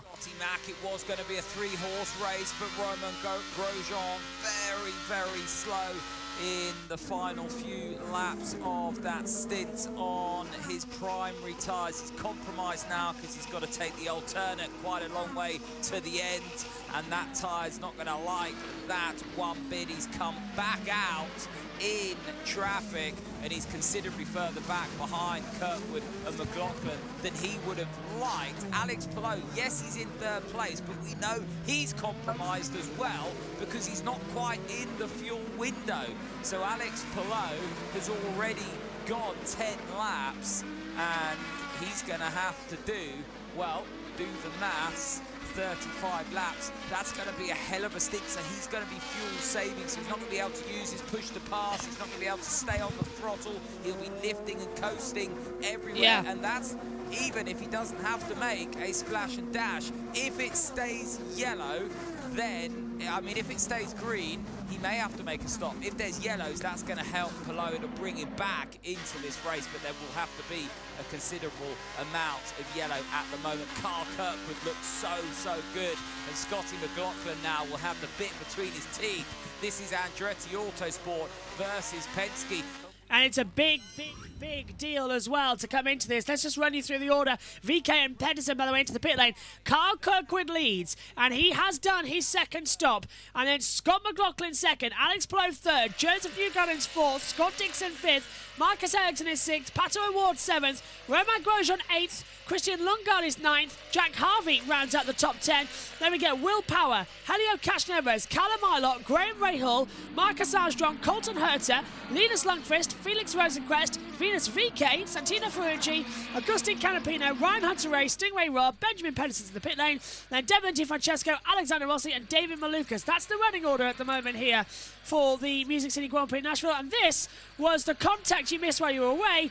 VK and the inside of Rossi just getting contact. VK locking up. He went straight down the escape road with a secondary lockup, but looped it back around, we're being told, and got going again. Josh T's back with us as we take a look at on board now, further back with Alexander Rossi. And okay, there's VK. Not a bad run so far in this race. It's been way too clean. What's happening? No one's crashed. We're not standing around red flagging anything. We are 24 laps away from the end of the race. What has happened? This is going to be the quickest Nashville race. Inside? Yeah. How long have we been going? An hour and 18 minutes. Even less than that since the green flag. About an hour and... I would say about an hour 14 since we've gone green. That's not a long time at all. Nashville broadcasts take 4 hours. What's going on? Yeah, what is this? Are we going to have to fill at the end, of the broadcast because we haven't had to fill in the middle of the broadcast? Waste of time recording all the shows we've done this weekend just in case we have a delay. Yes, what a waste. All looking strong though. You've still got a rainy Michigan to deal with. Yeah, come on. Can we tell you what? Can we just have one caution for something minor, and then everything will go crazy again? Because it always does. Yeah. Shall I say the 3 magic words? Yes. Put it out. Put it out. It's a bit quiet. Josh T, don't go there. It's a little bit quiet. Linus Lundqvist, fastest lap on 1:16.712. A new track record. A new track record. Well, that's got to be a seat for him next year for Linus Lundqvist, down in 17th at the moment. I mean, I would put him in the NTT IndyCar series. Get him over. He's doing Super Formula at the moment, isn't he? Isn't that right? Not in Indy NXT, is he? Unfortunately, it's stuff like this, like driver injuries and stuff like that, which makes them unable to drive, which gives other drivers the possibility to show what they can do, and that's just unfortunate about how that is. Linus Lundqvist doing Porsche Carrera Cup, thank you. Over the bridge. This is Alex Palou down in 3rd position. Like, Pelot's had a very quiet race. He's up into third already, and we've got, at least one more pit stop to come? But we were all thinking, oh, it's going to take around about 5 pit stops to get this race done. Everyone was predicting 5 pit stops. We've only had 2. No other option. Just ride this out. Hopefully we'll get a yellow. Yeah, so Alex Pelot is running on fumes, so he's hoping for a yellow flag as well, but nothing's happened. 22 laps to go. We are running, at the moment, caution-free. Hello, Megan. Josh, don't jinx. It's called. Please don't jinx it. All right, we've had 1 caution, so it's like a caution-free. Still nothing. Thank Colton you. Herter is into the pit lane, and Colton Herter has left the pit lane. Linus Lundqvist running 7th in the Porsche Carrera Cup Scandinavia Championship. A Scandi flick. Right, gonna take Nigel Mansell out now as well. Dennis Hauger even. Hauger's in there too. Still Yeah. nothing. Oh, Kyle Kirkwood's in Yeah, there. Dennis Hauger was a one-time and that. was a guest driver at the Le Mans round, but had to retire. Kyle Kirkwood leads the race by 2 seconds. Didn't spot that until Megan came back into the box. Yay! That's the kind of race it's been. I swear I've said it, but I've just forgotten it. It's been a forgettable race at Nashville. Now, Kyle, keep Scott McLaughlin out of the top. 2.1 seconds the difference. Where's Grosjean? Dropped down to 7th place after the pit stops. Kyle Kirkwood to win. So, has Ericsson's Yeah, taken... 1-1. Ericsson stopped 3 times. Castro Neves, has he had another stop? No, Oh, yes, he has. Castro Neves has now stopped 3 times in this race. We missed that, so I'll add him to my list of 3. Of course, Linus Lundqvist also has taken part in the 24 Hours of Daytona. Yeah. He was 2022 last year and 2019, of course. It's one of those weird Also, races. 21 laps to go, by the way. The Formula Regional Americas Championship in 2020 and the Euro Formula Open Championship in 2019 with Indy Lights in 21 and 22.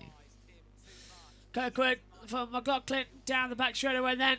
So then Pelot, Newgarden, Dixon, Ericsson, Grosjean, Lungado, Ward and Powell, the top 10.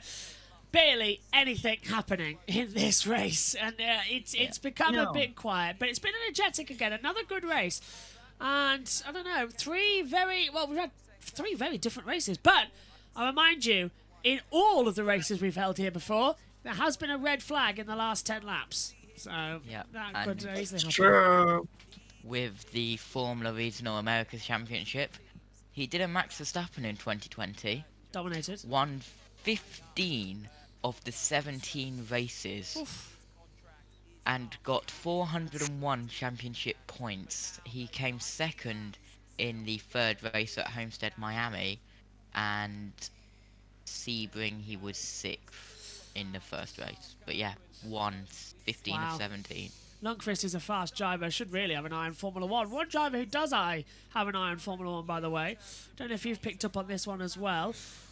It's a McLaren driver, but it's not the one you're thinking of. It's not Rossi, and it's not Rosenquist. It's Pato O'Ward, being linked in as well to a possible seat. Well, of course, going to McLaren, Saw that. have to get permission. I thought this was I think I saw online that Pato O'Ward and Alex Rossi are gonna in one Formula One weekend. They're gonna be FP1. I forget where. You may know, Josh. I don't was it actually. Coda? I think one of them's Cota and one of them is Mexico. But with Alexander Rossi, there's some controversy on whether he counts because he's done some races in Formula 1. So there's a question if he's counted as a rookie or not. But I did hear that as well. They're doing some laps in the McLaren. One for Piastri, one for Lando. Because they have to give up. The thing is, though, they haven't given up their seat. Frederick Resting will drive a Mercedes in Mexico, I think. Yes, that's right, Josh. Yeah, in their FP1 session. But they haven't given up their seats yet. Max, they're all going to give up a session, remember? Not everybody has. No one has, I don't think, yet. No one has. I think Perez did. Perez did in was- Spain, I think. Yeah, that's what I was going to ask. Is that rule still a thing? Yes, it is. Yeah, massively so. Yeah. So that's so they're leaving it right to the end. But I've just had a look at the at who's a possibility, and Award's in with McLaren, so is Polo and Herta. But for Red Bull and AlphaTauri, Helga Iwasa Lawson's possibility with Frederick Vesti and Mercedes, Sportsman's Ferrari. Yeah. With Drogovic, Aston Martin, Doohan of British Corsa Alpine, reserve driver Fittipaldi maybe for Haas. Fittipaldi, Pietro won't count, Enzo will, so it's got to be Pietro. Yeah. So it's got to be Enzo going through, There's Marcus Ericsson. And there's no academy drivers for Williams on F2, so maybe some F3 if they have the super license points. Fantastic. And of course Alfa Romeo for Tio Porcher, that's from the F1 Feeder Series Reddit, which I just saw. Just some rumours, who could it be? There's going to be some that's coming over from IndyCar to have a little bit of a crack at the whip as well, coming in there, which is going to be good. I think Felix Rosenquist was linked to some seats as well outside of IndyCar and into Formula 1, and I'm hearing Audi as well. Also hearing today that Audi have signed Carlos Sainz for 2025, starting at Sauber, going into 2026 when they become Audi. Whether that's true or not, I don't know, because the contract that Sainz has with Ferrari, from my understanding, goes until the end of 2025 before the new regulations come in at 2026. So whether there's a buyout clause, I don't know, but I think Sainz should stay at Ferrari because Leclerc's going to leave, and then Sainz can pick up all the gems when Ferrari will get their act together in about 2 seasons' time. Sergio Perez did compete in FP1 at Spain, by the way. So no one's done it then. Just a quick thing about Sergio Perez, by the way. A nonsense story going around that because there is more than 125 points in the championship, the contracts between him and Red Bull can now be reorganised. It is utter nonsense. It is utter nonsense. If that was the case, then every single person would have to have their contract reorganised. Yeah, it's just a coincidence that it has to be specifically 125 points, and remarkably, the gap is 125 points in the standings. It's not just true. People trying to cause in the off season, in the summer break, it's to not keep true. them entertained. Yeah. It's not true. It's definitely not true. But Perez is safe at Red Bull for now because they don't want to give the seat to Daniel Ricciardo just yet. It will change though coming back later. Yeah, just yet. It'll happen at the end of the season, I reckon. And Perez will go somewhere else if he stays in Formula 1 at all. Remember, Perez is now an old veteran of Formula 1. He's been in there for 12 seasons. Started in 2011. Actually, this is his 13th season in the sport. So he is going to be keeping up there quite a lot. So, Kyle Kirkwood leads with 16 laps to go, but the top three are all hoping that there's a late caution. They are running on fumes. They're not the only ones. Well, will there be a late caution? That's the thing. I don't think there will be. I'm trying to make it happen. Megan's put a caution, quiet, whatever it is, yellow on the board to try and make it happen. So far, nothing. Only one. As long as Megan doesn't say Scott. As long as Megan doesn't want Scott McLaughlin, have some sort of crash, I'll be happy. Yeah, you can't keep cursing him, Megan. This is where the curse started, at least. I can. Well, curse who you like, but it's going to come back on you if it is Scott McLaughlin. Look at power sliding. Thank you, Josh. I appreciate that. I don't mind. She doesn't mind, okay. Power over the bridge. Can he get ahead then on Award, who's in 9th position? I think McLaughlin should go into Polo. Because, he's also cursed by me today. That he is. Yes, it's a coincidence. Polo's in 3rd place at the moment. The gap between them is 11 seconds. I know about Correction. Yeah, no, I'm right. 11.855 seconds, the gap. 15. Well, this is what Ian Birch always says. 15 laps to go. This is where the craziness starts to happen. Better.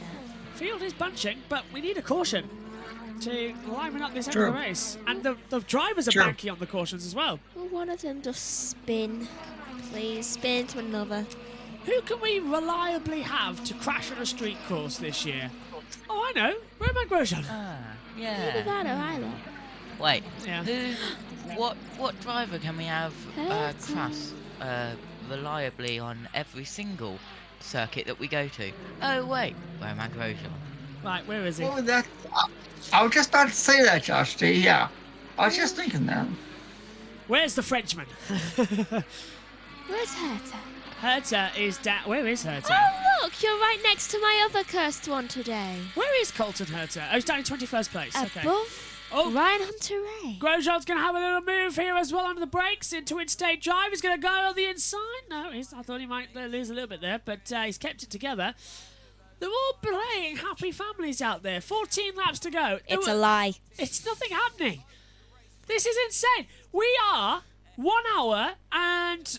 What is it? 1 hour and 22 since the race started? And we're going to complete it that easily? That's insane. Megan's now putting the quiet everywhere on the commentary box. Yellow, yellow, yellow, yellow, yellow. What's that? Local yellow. And it's Devlin Di Francesco. He's hit the wall. Devlin Di Francesco has hit it harder. And he's broken the rear toe link. It hasn't brought out a full yellow. Now he could have stopped there and kept it out. But you had to keep going. You had to be the good guy. Devlin Di Francesco has hit the wall and has got a rear right puncture, and he's going to try and bring it in over the bridge, but just a little touch, and he put out a local yellow flag, not a full yellow. That's what we were seeing on our timing screens up here as we ride with willpower, looking at the back. Go on, Adam. Yeah, he hasn't. Just looking at the timing screen, Megan's noticing. Megan's writing something now on the monitor, and I don't know what she's writing. Quiet. No, caution. That's what she's writing. See, it's called Megan and I share. It's called Megan and I's brains are. We want to caution. We want to caution. We do. So, Rosenquist pits. Rosenquist in the pit lane. So Rosenquist is coming. Do you guys want some caution? Do you want some more caution? Maybe some more caution? And I'm going to stop doing that before I absolutely... There you go, Josh T. Yes. Multiple cautions. Just bring them in and... Caution. Peaceful. Quiet. Calm. Or do you want a calm red race. flag? Maybe another red flag? Oh, I can't be doing with another red flag. No red flags. I don't mind not having a red flag. Just caution. Do you want to stay green? No. 13 to go. There's always been a caution. That's the least favourable bit. In the all three races we've had here, we've at least had one caution. There's always been a caution in the last 10 laps, so anything is possible. But that'll only be in the next 10 minutes. Well, it'll only be 2 cautions. Yeah, anything can happen in the next half hour. But still, literally. Yeah. How much about time to go, yeah, another half hour. So it's 1 minute, 17 laps. So just around about 20 minutes left of this race. And so far, nothing is happening. One caution. Kirkwood leads with 2.8 seconds. But the top 3 are running on fumes. They're praying for a caution to come out. And they're just not getting one. Well, one of you be reckless. One of them. Thank you, Megan. Hello, sliding. Thanks, Megan. And Marcus Armstrong pits. Devlin Di Francesco got him back to I the pit dressed lane. like a caution for a reason today. Well, it hasn't happened. This is going to be the quickest and smoothest Nashville race we've ever had. NASCAR would definitely call a yellow for that instant, not 100%, yeah. Quite surprised they didn't. Yep. Right. I would agree with that. Well, NASCAR, you've just got to sneeze if there's a caution. Thank Josh. Yes. Sometimes it gets ridiculous. Megan, you've never covered a NASCAR race, have you? I've watched one. Yes, you've watched a couple. I named them all after Star Wars characters. You did, but you might be commentating on them next year when we take over the series. Hopefully. Yay. The idea, by the way, is to cover the last playoff race of this season. By the way, so the last race of the year to crown the champion. That's the one that we're looking at testing our NASCAR coverage of. That's good. Yeah, and then next year we'll be flicking it between USRN commentary and our commentary. So you might be hearing a lot more of Adam because he appears a lot more on the USRN broadcast as well, alongside Matthew Ends and Josh T as well has just started doing it. And I'll turn up in some races in the pit lane, so it's all going to be fun. Like a recurring character. Thank you. No, I mean, if IndyCar qualifying went on time, it would have been a direct clash. Could say you've got to make sure you have me down for qualifying or another or just anything, just quite quickly, because I know Matthew likes going, you're not down for qualifying or a race, or at least hasn't it this time. You're mine. Yeah, I do the same thing. We just sort of cherry pick for the team. However, last night first of all, none of the team were available to commentate because the IndyCar qualifying got delayed so late. So that's why we moved everyone onto the race here today. But I was too ill. I was literally so ill last night, wasn't I? Yeah. It was a combination of stress, paranoia, stomach aches, and all that lot. I was an absolute mess. So the IndyCar radio team took it through. But I was in the dining room of my house, with Megan's laptop doing the stream, my laptop controlling the YouTube and Twitch with the world feed pictures on, and I was hosting in between the sessions where we had them go through, so it was fun. I tuned into the stream after the NASCAR, because the NASCAR finished like 15 minutes before the stream started, and I was like, Josh's mic is definitely not in the mains comms box. Yes! My affirmations have worked. Within 10 to go, the full course yellow has come out, and it is into the wall for the rookie. Linus Lundqvist has crashed out. It's a shame for you. And this might be a red flag because of where it is on the circuit. Within 10 to go. As soon as I started doing this and constantly whispering caution, it did it. Well, as I said, every single year here at Nashville, we have had a caution inside the last 10 laps that turned the race upside down. And it might help Carl Kirkwood and McLaughlin and Palou. But Linus Lundqvist is out. You can hold your... That's a disappointment. Oh, such a shame. They're not really. Is that a fly or a...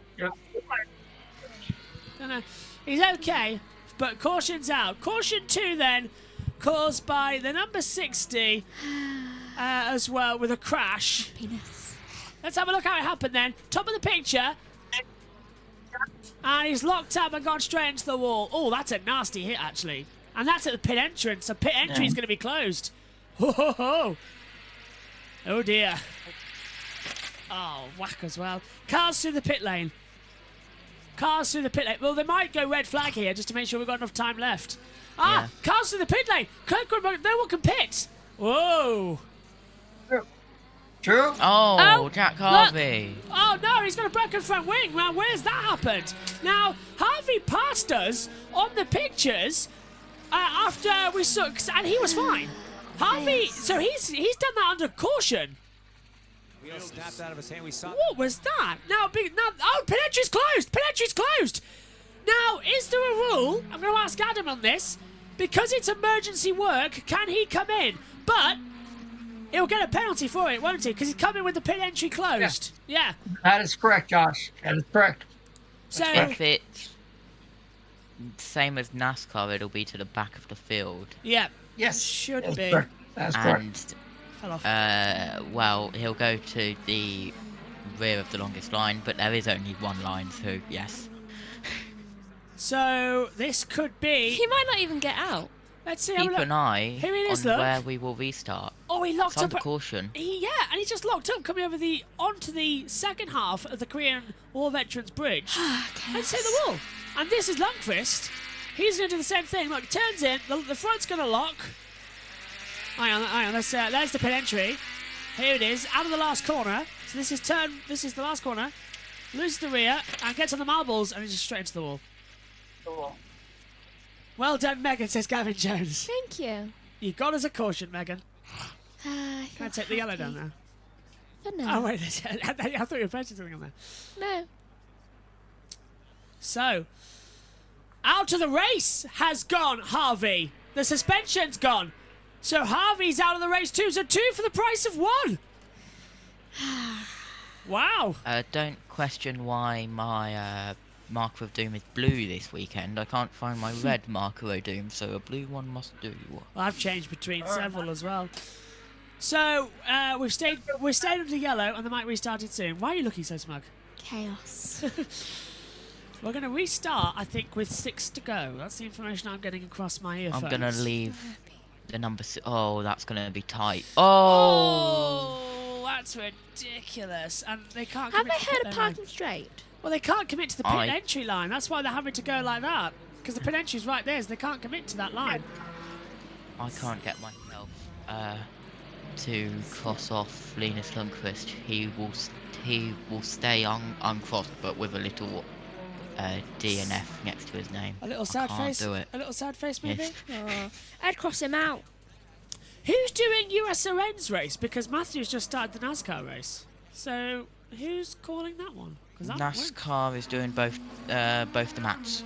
Oh.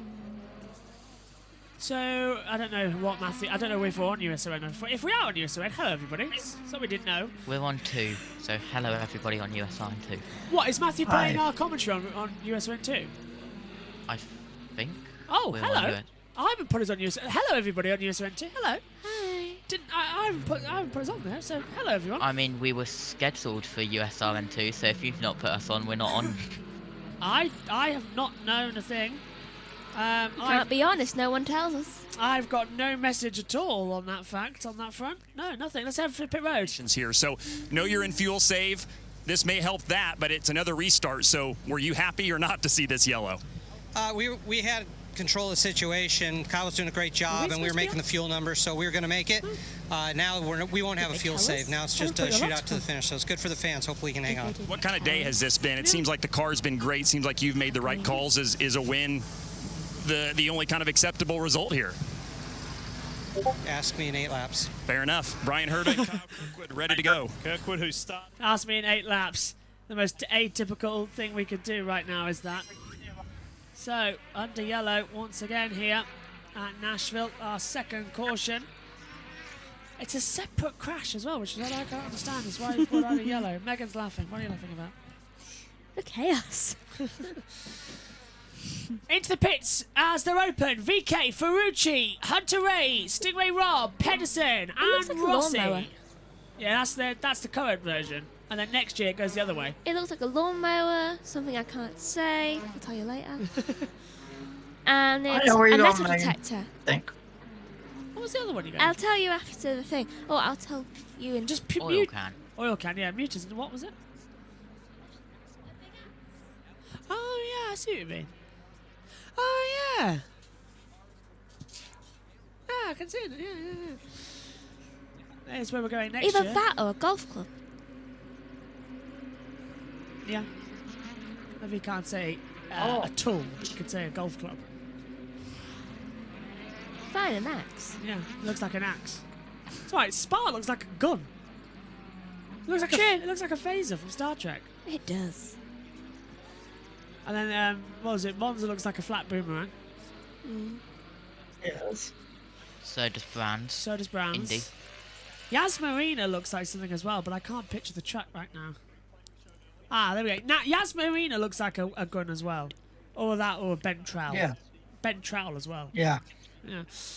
7 to go. We should be going green with 6 to go, and they're lining up together across the bridge. So, are we ready to go green here at Nashville? Boomerang. Yeah. That is Croft. Are we going to go green is the question.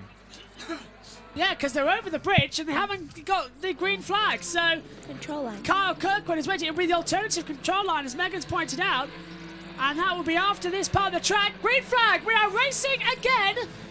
No, we're not. No, we're not. Now are we? Well, we're not racing yet. Green flag. Now we are. So, no overtaking to the last corner, so no one can go for it here. We're crashing, hopefully. We are racing with 7 laps to go here at the Nashville City Street Circuit. And they are all getting a bit jumpy behind as well. Grosjean's going to the inside line. Ericsson goes defensive. Oh, big hit. Oh, there's a huge accident and the caution down the back. Huge accident into the wall. Several cars involved. And it is one of the McLarens. 4. It's Agustin Canapino. 3. Benjamin Pedersen's involved, and it is the 6 of Felix Rosenquist, and that will be a red flag for sure. Not Rosenquist, seriously, of all the people, he's one of my favourites. Yellow breed, yellow. But pays the price, I guess. I said that. I said yellow, bring yellow, so you're welcome. So this will be a red flag. They've completely smashed into the tyre wall. Yeah, so this will be a red. And the tyre wall needs repairing. So this will be a red flag to the race then. So there, we do get a crazy Nashville. We do get a crazy Nashville. It does get red flagged. Another caution, our third of the day. Happy. Yeah. It was worth it. The last 10 laps are chaos. My affirmations did work. No sign of the red flag yet from race control. Let's take a look. So this is Grosjean and Ericsson. Now look further back. Rossi's going to hit the wall first. He's going to get sent into it by Ryan Hunter-Reay. Herta hit the wall too. Herta hit the wall completely on his own. And then Rosenquist went in, followed then in by the 77 of Agustin Canapino. And the red flag is out. The race is stopped. The red flag is out. The race is stopped.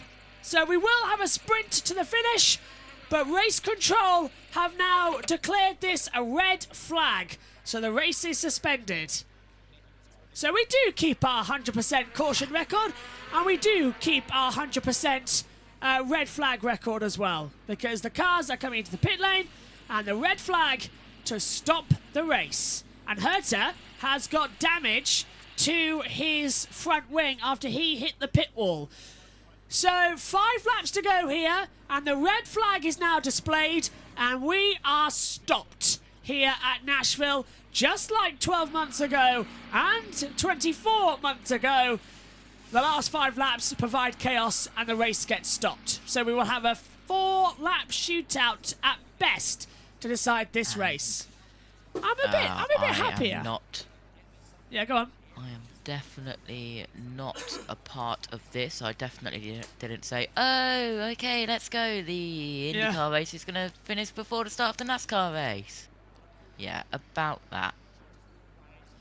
So we get a red flag, which stops the running. It's still not red on our timing screens yet, but it has been declared a red flag. So they're waiting into the pit lane. That is Ryan Hunter-Reay, who set all that off by forcing Felix Rosenquist into the wall. And was he one of the cursed ones? Yeah, I think he has stalled it, actually. Yeah, you're right, Justy. I think it was. Because he's not behind the car, which would be Santino Ferrucci if they're lining up in order. What a mess. What a mess. And there's the red flag officially called on our timing screens now. The red flag displayed here at Nashville. So, race stopped. Another sprint race again to end this one, just like the Indy 500. But they can go at once. They can I go. was here for the. I remember I was here for the Indy 500. So, well, it was. I said it was calm at the beginning and would be crazy, at the end, and I was right. I've never seen Megan look so happy to see a red flag, because you got it right. Oh, I'll believe it. I'll believe it, Josh. To be fair, I believe it. It's about time, because we were all thinking, this isn't Nashville. What on earth's happened? But it did give us an interesting end. Inside 10 laps of the caution, went green with 6 to go, and then an immediate accident that had to warrant the red flag because the tyre barrier, as you said, Megan, was damaged. Right, let's go over to Tom Gaymore and check in on the red flag. Bad luck for Hunter-Reay. Scotty Mack, he's cooking inside that car. I cannot begin to emphasise how hot it is in those machines. About 50 centigrade. The rubber soles from their racing boots are almost melting to the floor. It's so hot, and they're wearing triple layer Nomex suits. They've got balaclavas, they've got helmets on.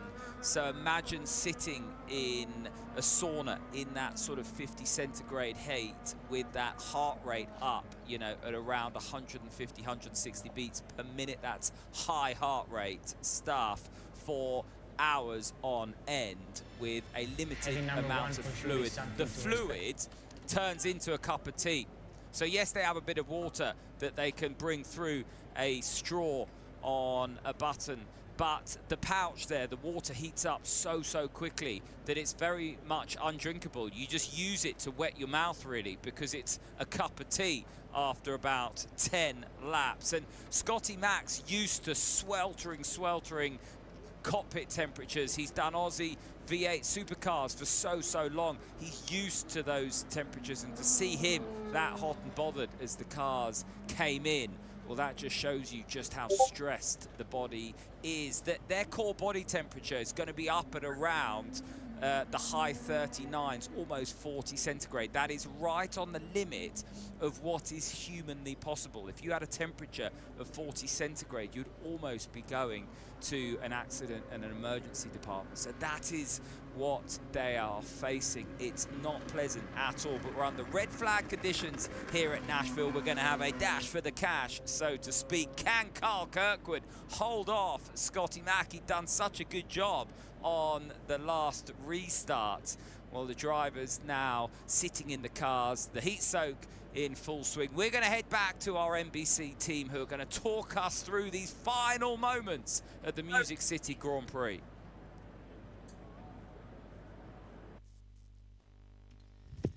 Under a red flag here at the moment, as we wait to see what is going to happen next. We'll stay on the battle screen. But Megan, I don't think we are going to see much. This red flag really has cost us all everything, hasn't it?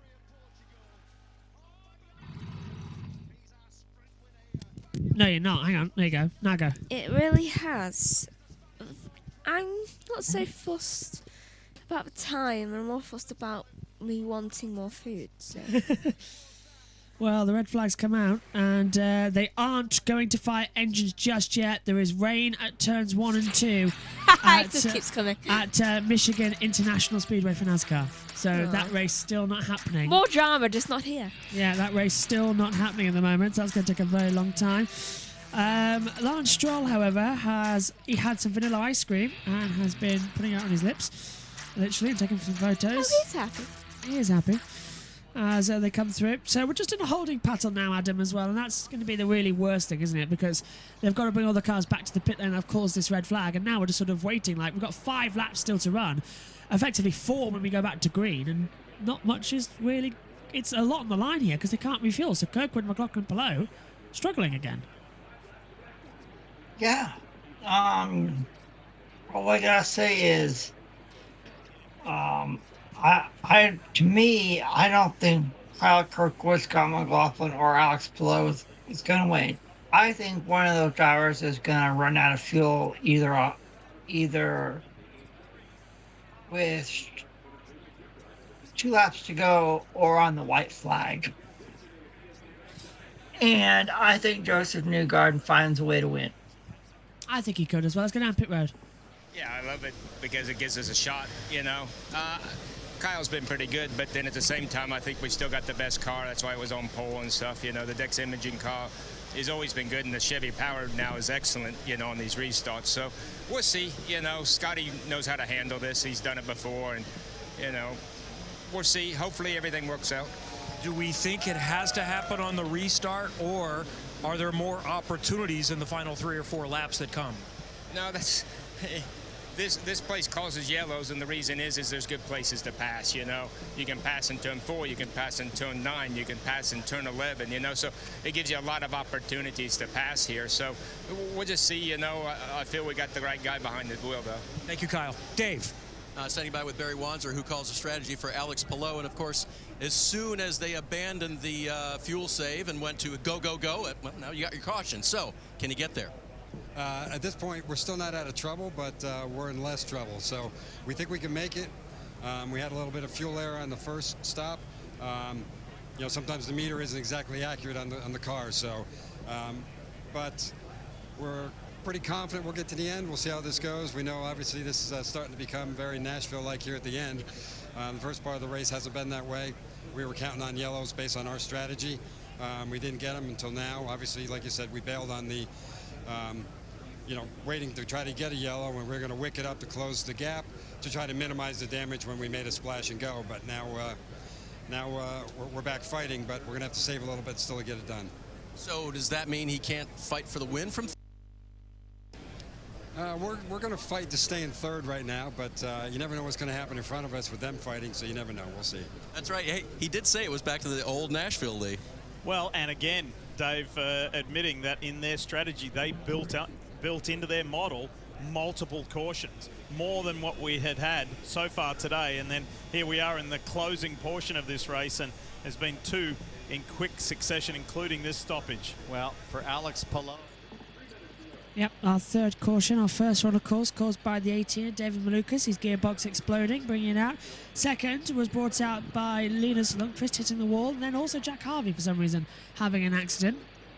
And then the third caution saw the 6 of Rosenquist, the 77 as well of Agustin Canapino. Sorry, is that the 77 or 78? So is that actually the 77 that's gone out of the race that we haven't spotted? Josh T. Callum Milot's in my position 12th, so it must be Agustin Canapino in the 78. Canapino was involved in the crash that caused the red flag. Good. I've just written it down with the wrong number then. Adam, the question I've got for you is, we've had these restarts quite quickly out to the end of the race, but have they got enough fuel, especially the likes of Kirkwood, McLaughlin, Palou, anyone who hasn't pitted for a third time? Can they do it? No, you're shaking your head. Nope. Like I said, someone's gonna run out either with 2 laps to go or the white flag, and then I think it's gonna be chaos since said Joseph Newgarden was gonna win. I'm sticking with my pick. I'm not backing down, not one bit. No, I wouldn't back down either. You're in a very good position at the moment. Thank you. So, just going through the order as we're getting ready. A signal has been given to get ready to refire the engines. They're just repairing the tyre barrier. As we go, let's get to know Kyle Kirkwood. And I am from Jupiter, Florida. Kyle Kirkwood is your latest IndyCar race winner. Let's go, Ron! Yeah! My favorite holiday is Christmas. In Florida, that means usually warm weather, going to the ocean, definitely no snow, but it's a great holiday. Who doesn't like Christmas? I collect surfboards, and almost all of them I ride, so that's probably the only thing I collect. My favorite place that I've traveled to is probably Morocco, where I did a Formula E test with Andretti Autosport. It's got to be Brad Pitt. Brad Pitt's just a legend. Maybe Brad could find a cameo role for Kyle in his upcoming Formula One movie. Who knows? Anything's possible, KK. We'll see. So, we're going to get this thing fired up here shortly. Kid knows how to get barrels out on the shortboard, but he's going to have to find the concrete barrel here and keep it off the walls. I can't get over how dirty these tires look. They were hot and gummy with rubber. Now they've probably cooled off and almost like hard candy. Look, there's even a zip tie stuck in this thing. You went surfing with him once. He gave me some feedback on his performance. It was humbling. I had a bum hammy that day.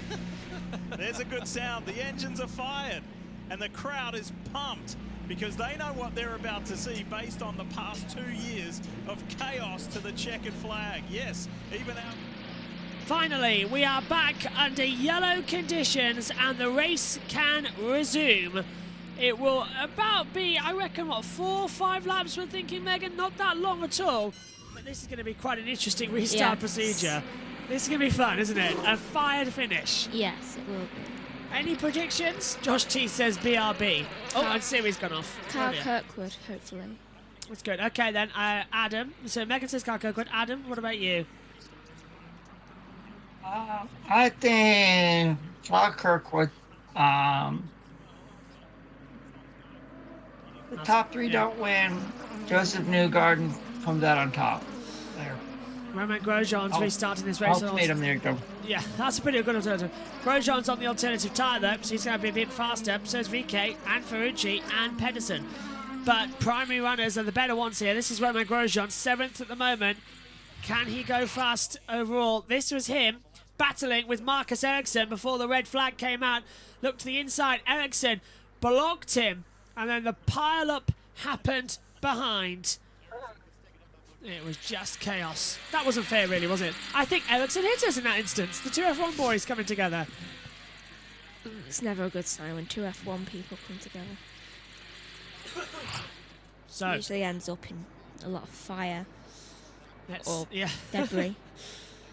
So let's see what's going to happen next. Yellow flag is still out. They're not at the restart zone.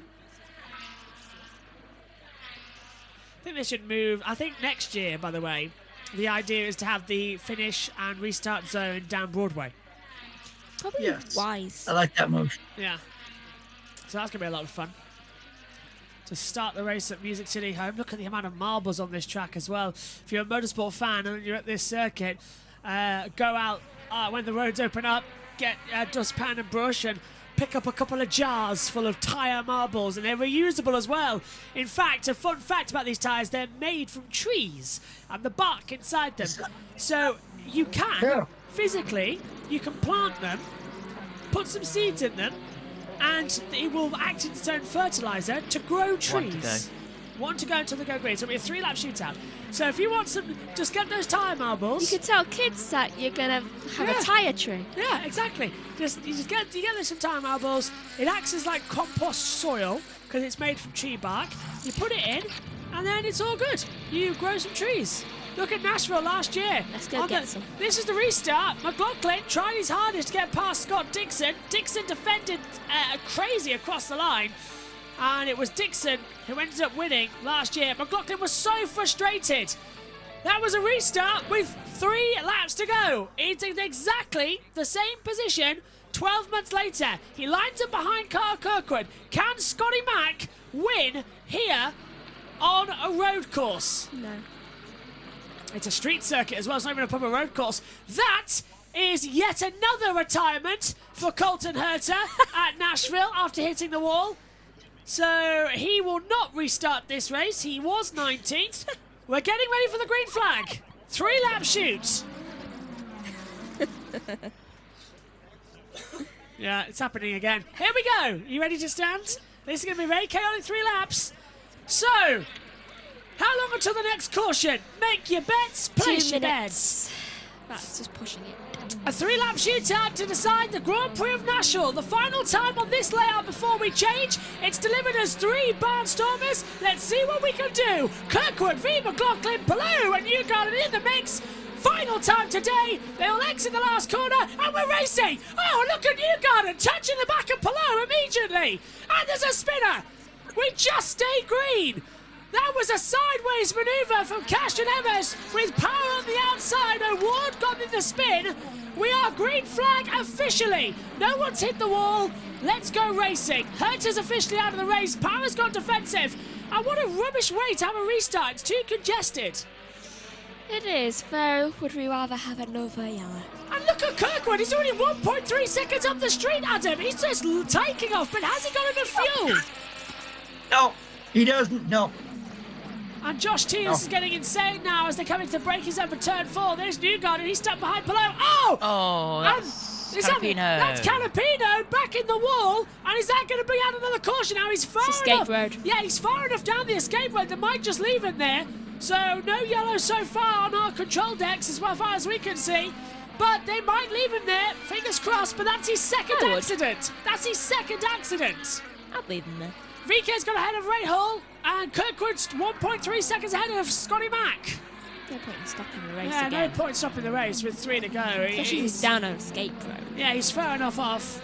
Can't tell where he is. They could actually. push him back. Yeah, can't tell where he is on the track.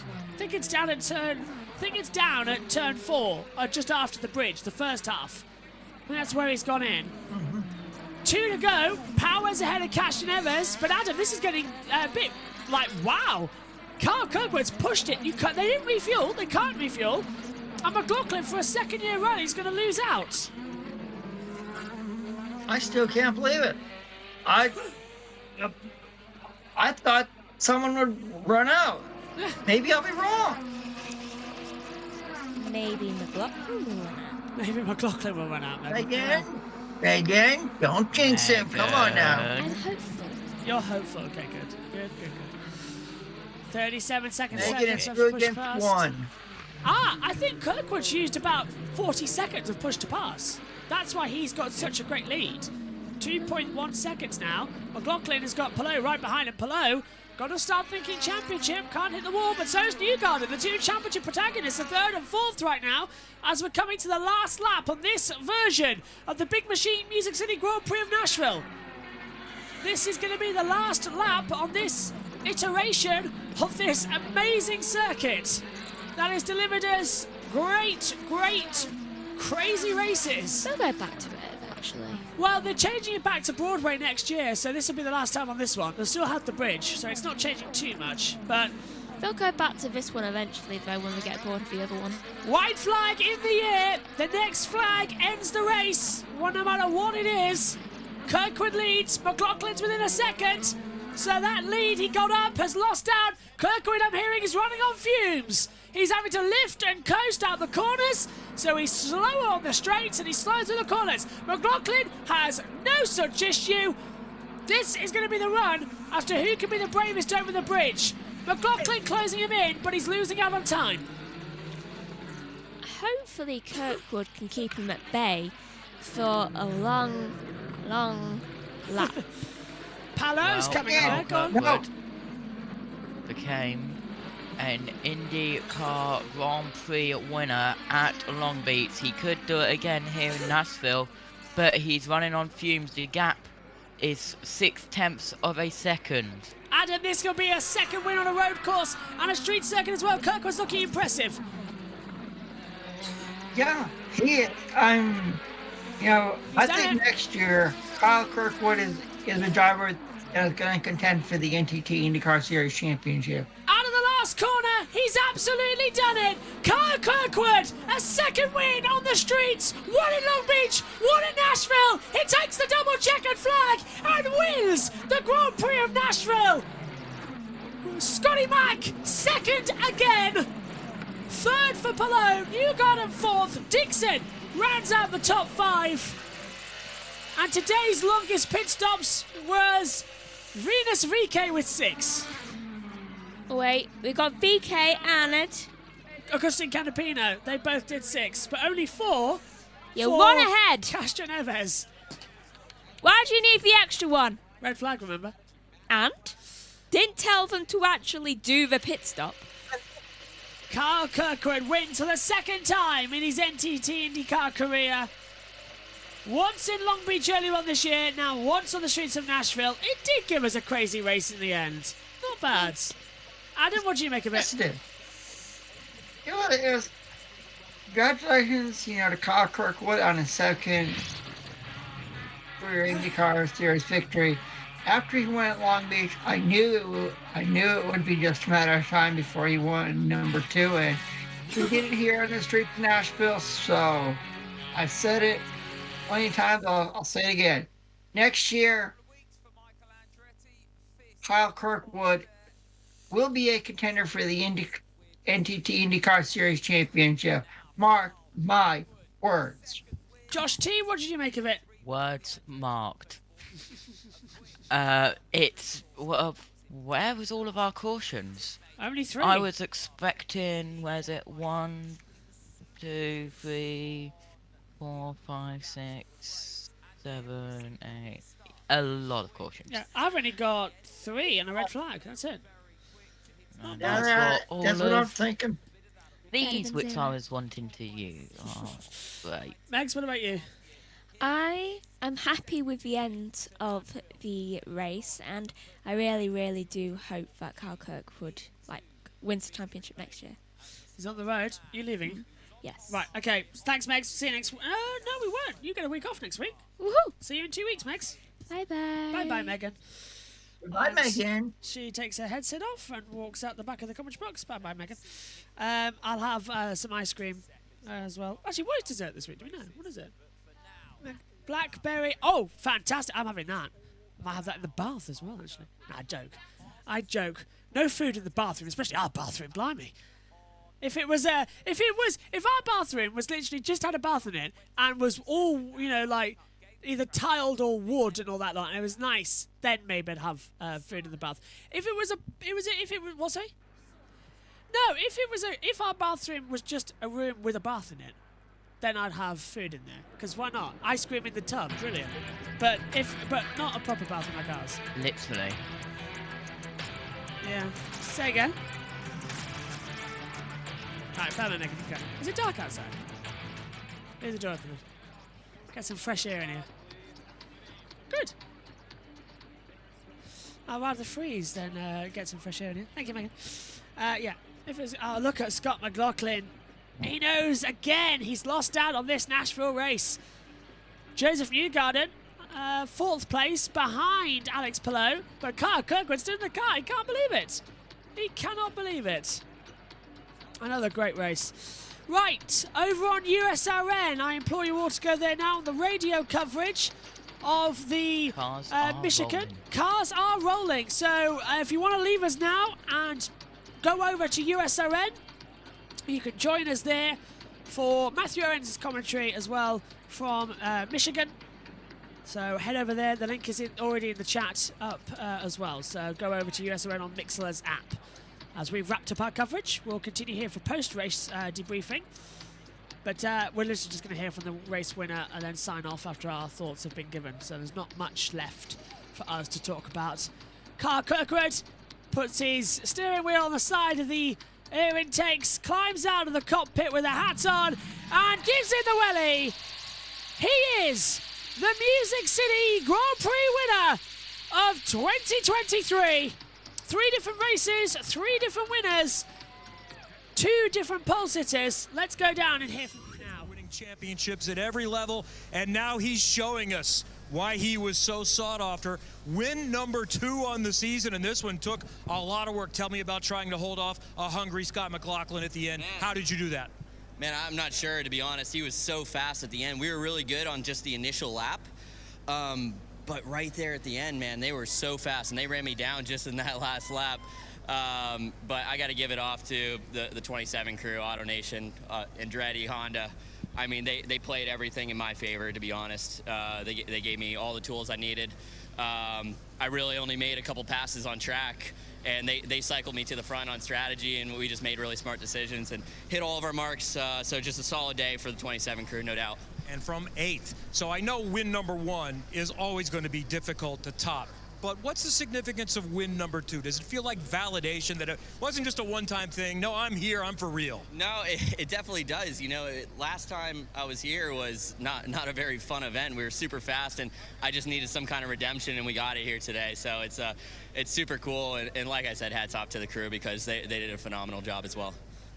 Andretti Autosport has been fast all year on street courses. They convert again. Kyle Kirkwood, a winner in downtown Nashville. Dave. Now, what a day for Kirkwood. What a day it could have been for Joseph Newgarden. Where was the 2-car for you today, Joseph? It was a great day, I think. You know, all in all, I mean, I'm disappointed with 4th. You know, we're never happy unless we're leaving with a win. And, you know, even for this guy behind me, Scott, you know, I'm sure he's going to be disappointed with 2nd. But I felt like we ran a really good race. You know, there was a little more opportunity that just didn't materialize in the beginning. You know, typical street course stuff. You get used up a little bit at times. It's just what we always see. You know, it gets tight, as everybody knows. But I thought it was a really good day from our team. I really thought they executed well. You know, some things we got to work on for sure that I think are pretty visible to us. But, you know, everyone's done a great job. You know, I think Team Chevy's always elevated for us. Great job this whole weekend, PPG, with their support. So I think we can leave here pretty happy, but just wishing we had a little more. Were you aware of Palou's situation when it was a bad fuel situation for him and your opportunity to pounce? Oh, yeah. Yeah, I knew the story. Okay. No doubt that he knew what was going on, just couldn't do anything more with it. Dylan? And Alex Palou somehow comes home in the 3rd spot. He and strategist Barry Wanzer here recapping their day. When you crossed the line, you said, oh my God, I can't believe it. How improbable was this result today, given how bleak it looked at one point near the end of the race? We had the speed. It was improbable after the call we did on that first yellow. Honestly, we talked about it before the race. We expected more yellows, and it was not the right call. But hey, we survived. We made it work. We were saving a ton of fuel throughout all the race, and it was a tough race, honestly. Had a lot of stress going on, but we made it work.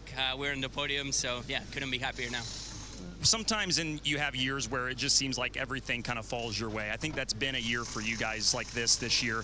As we look down the road to 3 races or 4 races left in the championship, when do you start to look at that? There's still a lot of racing left, but it's looking good for you guys. Yeah, I mean, we've done a tremendous job throughout all year. All the strategies calls, honestly, worked out. We've been lucky sometimes, like today. We have to say that. But yeah, we need to get that number 10 American Legion on top on the championship. So we'll keep on pushing. We'll keep on thinking about races and wins. And once we get to the last race, we'll probably think about the championship. This 10 team continues to keep their foot down and the pressure on everybody else around him, and Palou finishes third today, Dave. And Dylan, Scott McLaughlin kept the pressure on as well. First, how are you? Oh, I'm good. Just, I gave him my all, man. Just tried my hardest, but Kyle, congrats to him and his team, just an unreal job. Days like today, I probably should have worn the cool suit, but I ate too many pies, so it's a bit heavy for me, but the Dex Imaging Chevy was great, and you know, I'm really proud of everyone. Another top 3. Good points. Bum we didn't get the win, but, you know, we weren't best on the day. Kyle was, and props to him. Another year where Nashville was very good to you, and you were very good to Nashville. You feel like it's yours at some point? Yeah, at some point.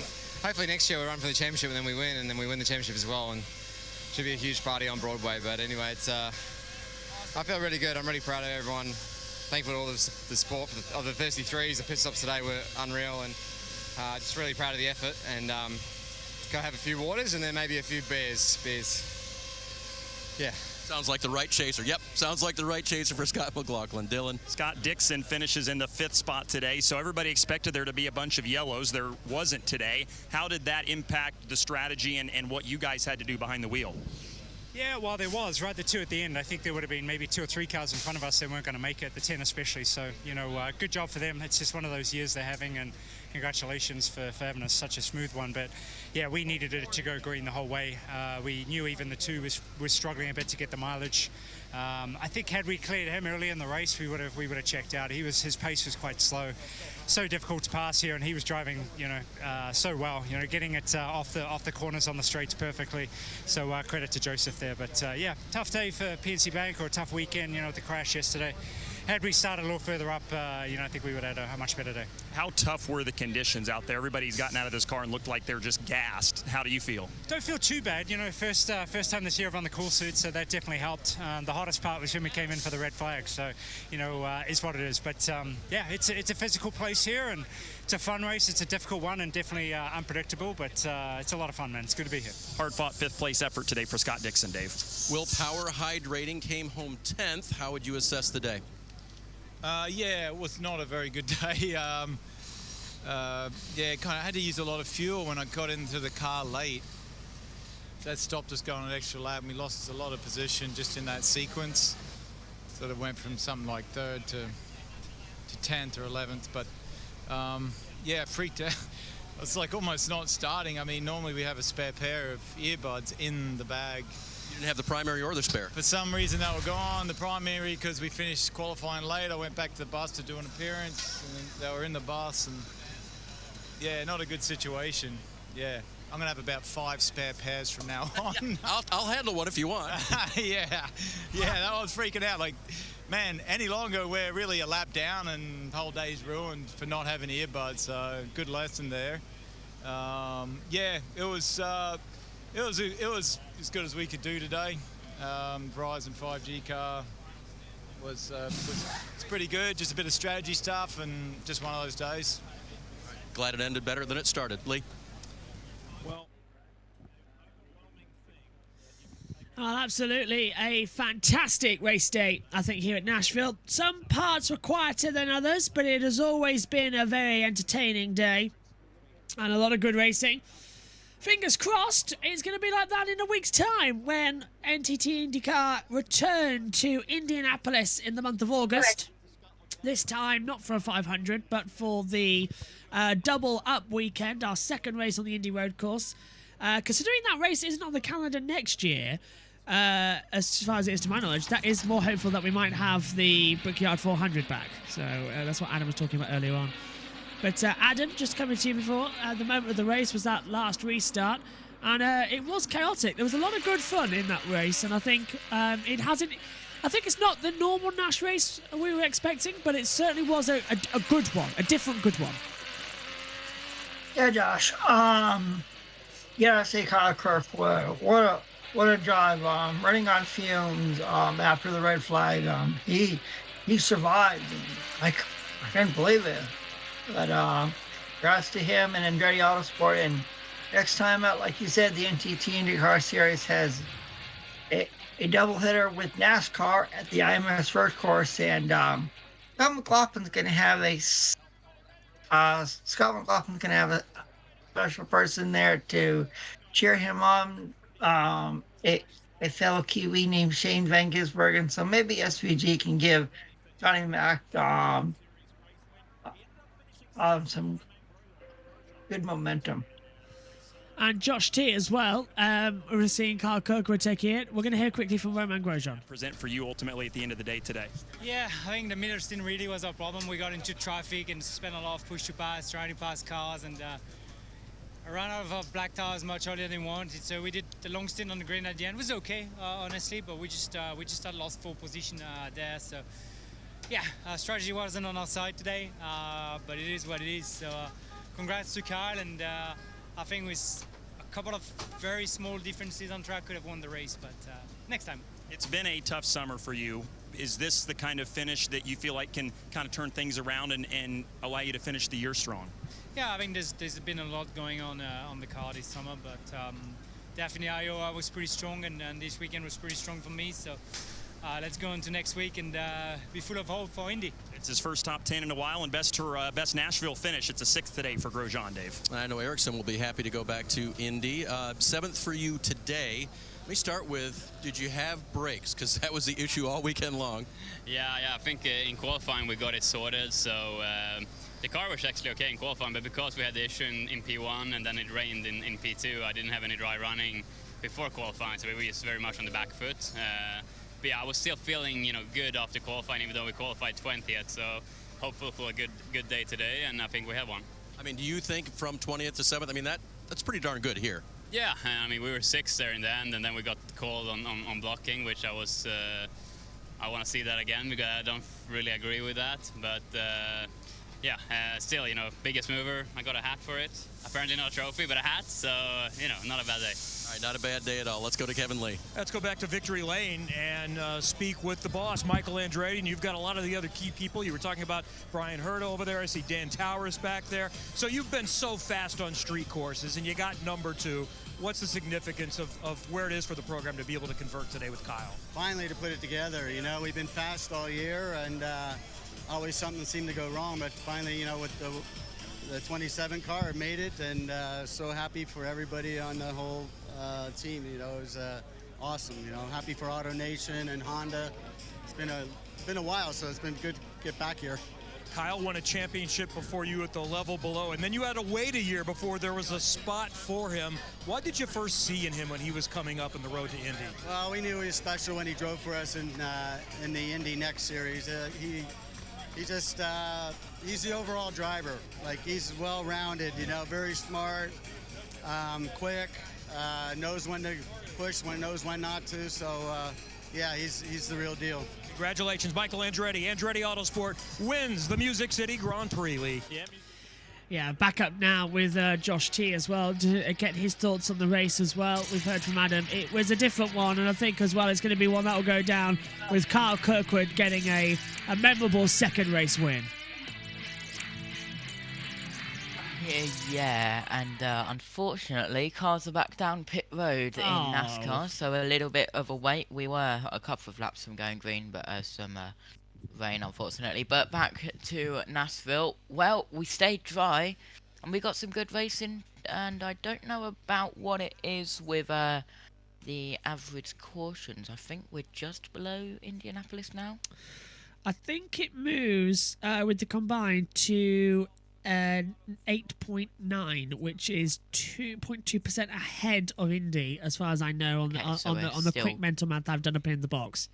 Just ahead, right? Just cool. ahead. So, it's a we'll question if they count it that. It's a question if they count that first caution and the caution when we went back to racing after the red flag. That's something we need to think about. I mean, personally, I would count it because it does start the race and it goes into the first lap of the race. But yeah, well, Kyle Kirkwood. He had an amazing drive at Long Beach. He had another amazing drive today. He's a 2-time race winner. Keep an eye on this name, especially when we go to street courses. And next time it's a road course. We're back at Indianapolis Motor Speedway, Adam. Second time there this year. Now we had one in the dry. What's the betting that next weekend is going to be wet and rainy? No. Dry and sunny? Yep. Okay, that's going to be good. Indianapolis summer, I suppose, as well. It's going to be very good. And It's still not going to be as packed as it is for the Indy 500, but there'll be a lot of fans around there because of the blackout they have in the Indianapolis area to try and make people go there. But yeah, we spent all our month of May, more than ever, here on JB Motorsports at Indianapolis. We covered every single session for when the cars are on track, from April with the launch day, and then all the practice sessions, the qualifying and the Indy 500 race. So to go back to Indianapolis is going to be a little bit daunting, personally. It's going to be having like flashbacks as well, but a mighty good race in total. Let's catch up with Tom Gaymore before we head back to the States. There in the dying moments, even at the end there, you just didn't know who was going to get across the line first. It's Kyle Kirkwood. This driver definitely has a big future. Will he stay at Andretti Autosport? Will he go to the likes of Team Penske? Who knows? But with... Here's the standings quickly. Alex Palou now on 513 points. He's pulled out 84-point gap to Joseph Newgarden now. Scott Dixon, 126 points back. McLaughlin fourth, 142 back. Ericsson, 156 back in fifth. O'Ward, 160 back. Power, 176 back. Lundgaard, 216 back. Kyle Kirkwood, 223 back. Colton Herta rounds up the top 10. 228 points back from the lead of the race. My goodness me. What an insane battle it has been here. Let's head back over to the States but to wrap up. Well, it's with this fabulous shot we say for the third consecutive year, thank you to Nashville, Tennessee for hosting the NTT IndyCar Series. Another fabulous and memorable weekend. Another hot one on the streets of the Music City. And what a couple of weeks for the series, because we go from here in downtown Nashville, we head to the Circle City. We go to Indianapolis for a crossover weekend. NASCAR, IndyCar, doubleheader. Huge weekend with three really cool and important races. 3 wide, onto the front straightaway. VK looking up the middle. Oh! We're gonna have a side-by-side race. Alexander Rossi is an IndyCar race winner again. That's coming up, Brickyard Weekend, August 11th to the 13th. It'll be across JB Motorsports for the IndyCar coverage and on USRN for the NASCAR coverage as well. It's going to be one of those weekends you do not want to miss. Up here, let's rejoin the comm team. Well, closing thoughts then, chaps. A great weekend here in Music City. Adam, going into the Ford Championship. 4 races remain now, of course. We've got the Indianapolis, then we go over as well with Portland, Bob Morado, then the season finale at Laguna Seca. Is Alex Palou got one hand on the championship, yes or no? And then give him, what do you think? Yes, he sure does. I believe Alex Palou has got one hand on the NTT IndyCar Series Championship trophy. And Josh T as well. It's going to be quite interesting to see, can Joseph Newgarden catch up to him? He's now 80 as we points back, as we say, but he needed a good weekend here. He hasn't got it, but he's going back now to Indy, where he won the 500 just 3 months ago. So can Newgarden challenge some things back and take it forward? There's possibility. Newgarden does like the Indy road course, as he does like the oval as well. He likes just IMS in general. It's a possibility, but we've seen in past years the Indy 500 winners have good luck there, but we've also seen the Indy 500 winners have bad luck when they return to IMS road course. We'll have to see. Will Joseph Newgarden have a good weekend or a bad weekend next time out? Well, you can join us in 7 days' time to find out practice, qualifying and the race all live here on JB Motorsports in 7 days' time. My thanks to Omi and to IndyCar Radio for their coverage this weekend. My thanks right now in the comment box, first of all, to Megan Birch, to Adam Limridge and to Josh T as well. Thank you very much for joining us. It's been another classic Nashville race. We'll see you in 7 days' time as we return to the Brickyard for a crossover weekend with NASCAR. My thanks to you all. Take care. Bye-bye.